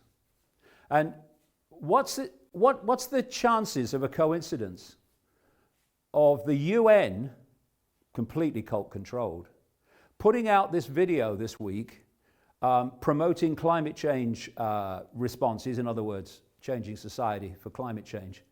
And they used this figure to give a speech on extinction to the symbolic delegates at the UN.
So, how symbolic to have the delegates representing the world standing up and giving a standing ovation to this reptile figure. I tell you, these people don't do these things by accident. They do them by design. They do them through symbolism, and they do them to put on public display what's actually going on, almost laughing at us because, oh, they'll never work it out. Well, maybe some of us have. And just finally, what is going on then? I can't give a better example of what's going on than the Avatar movie. If you remember, if you've seen it, there's these blue people, the Na'vi, on this planet or this moon. And the American military come because they want the resources of this moon, this planet moon.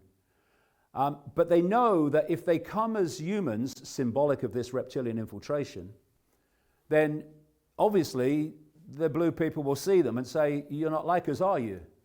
So what are you doing here? So what they do is they take on an outer shell of the Na'vi, the blue people, and they infiltrate Na'vi society where the Na'vi think that they are one of them. And that is precisely what is happening in our world and has been happening for a long time.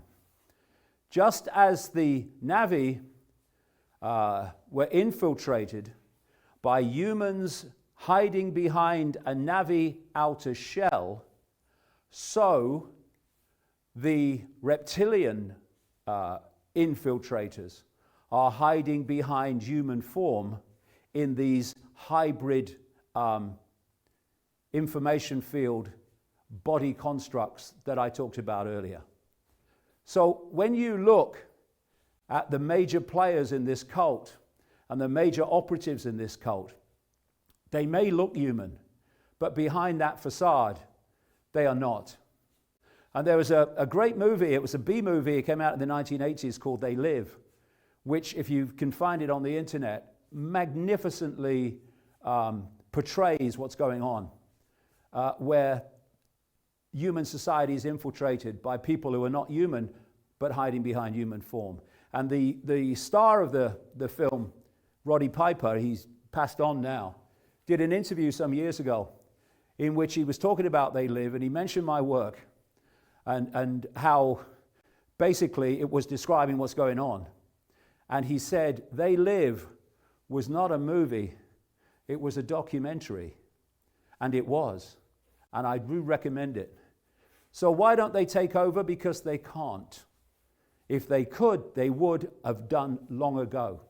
They have a vibrational and they have an atmospheric problem with that.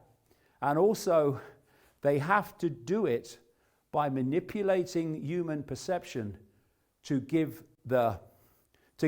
humanity to give away its mind to them.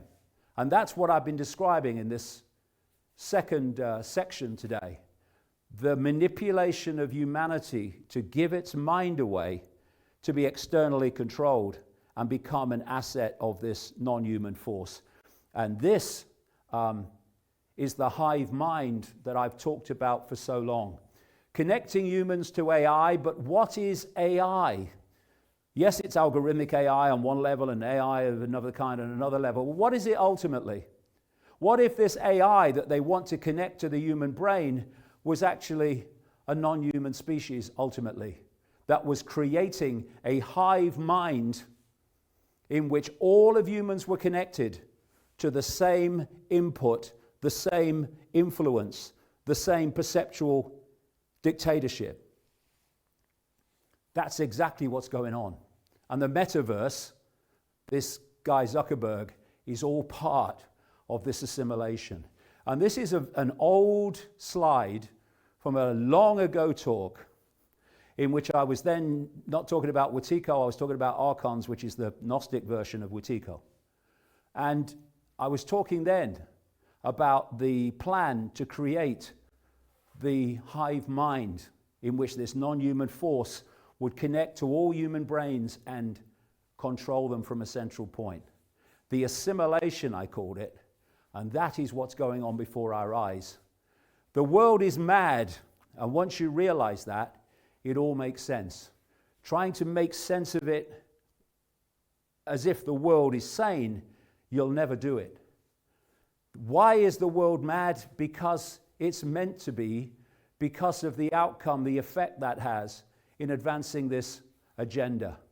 We are witnessing and participating in the normalization of insanity. That's what's going on before our eyes. That's what the COVID era has been all about. And as Jiddu Krishnamurti said, it's no measure of health to be well adjusted to a profoundly sick society. And this is what we need to remember all the time. 2 and 2 equals 4. And we never let it equal anything else, or Wetiko will be starting to influence our perception. And we need to stop taking orders from psychopaths. And we need to work to put these psychopaths before Nuremberg trials so that they can be put away, safely away from humanity for the rest of their lives. So that's the end of section 2. It's a bit long. I've only done it for the first time today, so I didn't know how long it was going to be. The break, we'll cut the break this time to half an hour, and I'll come back with the final section, which really does address that question. Where from here? See you in half an hour. Thank you very much. Bye.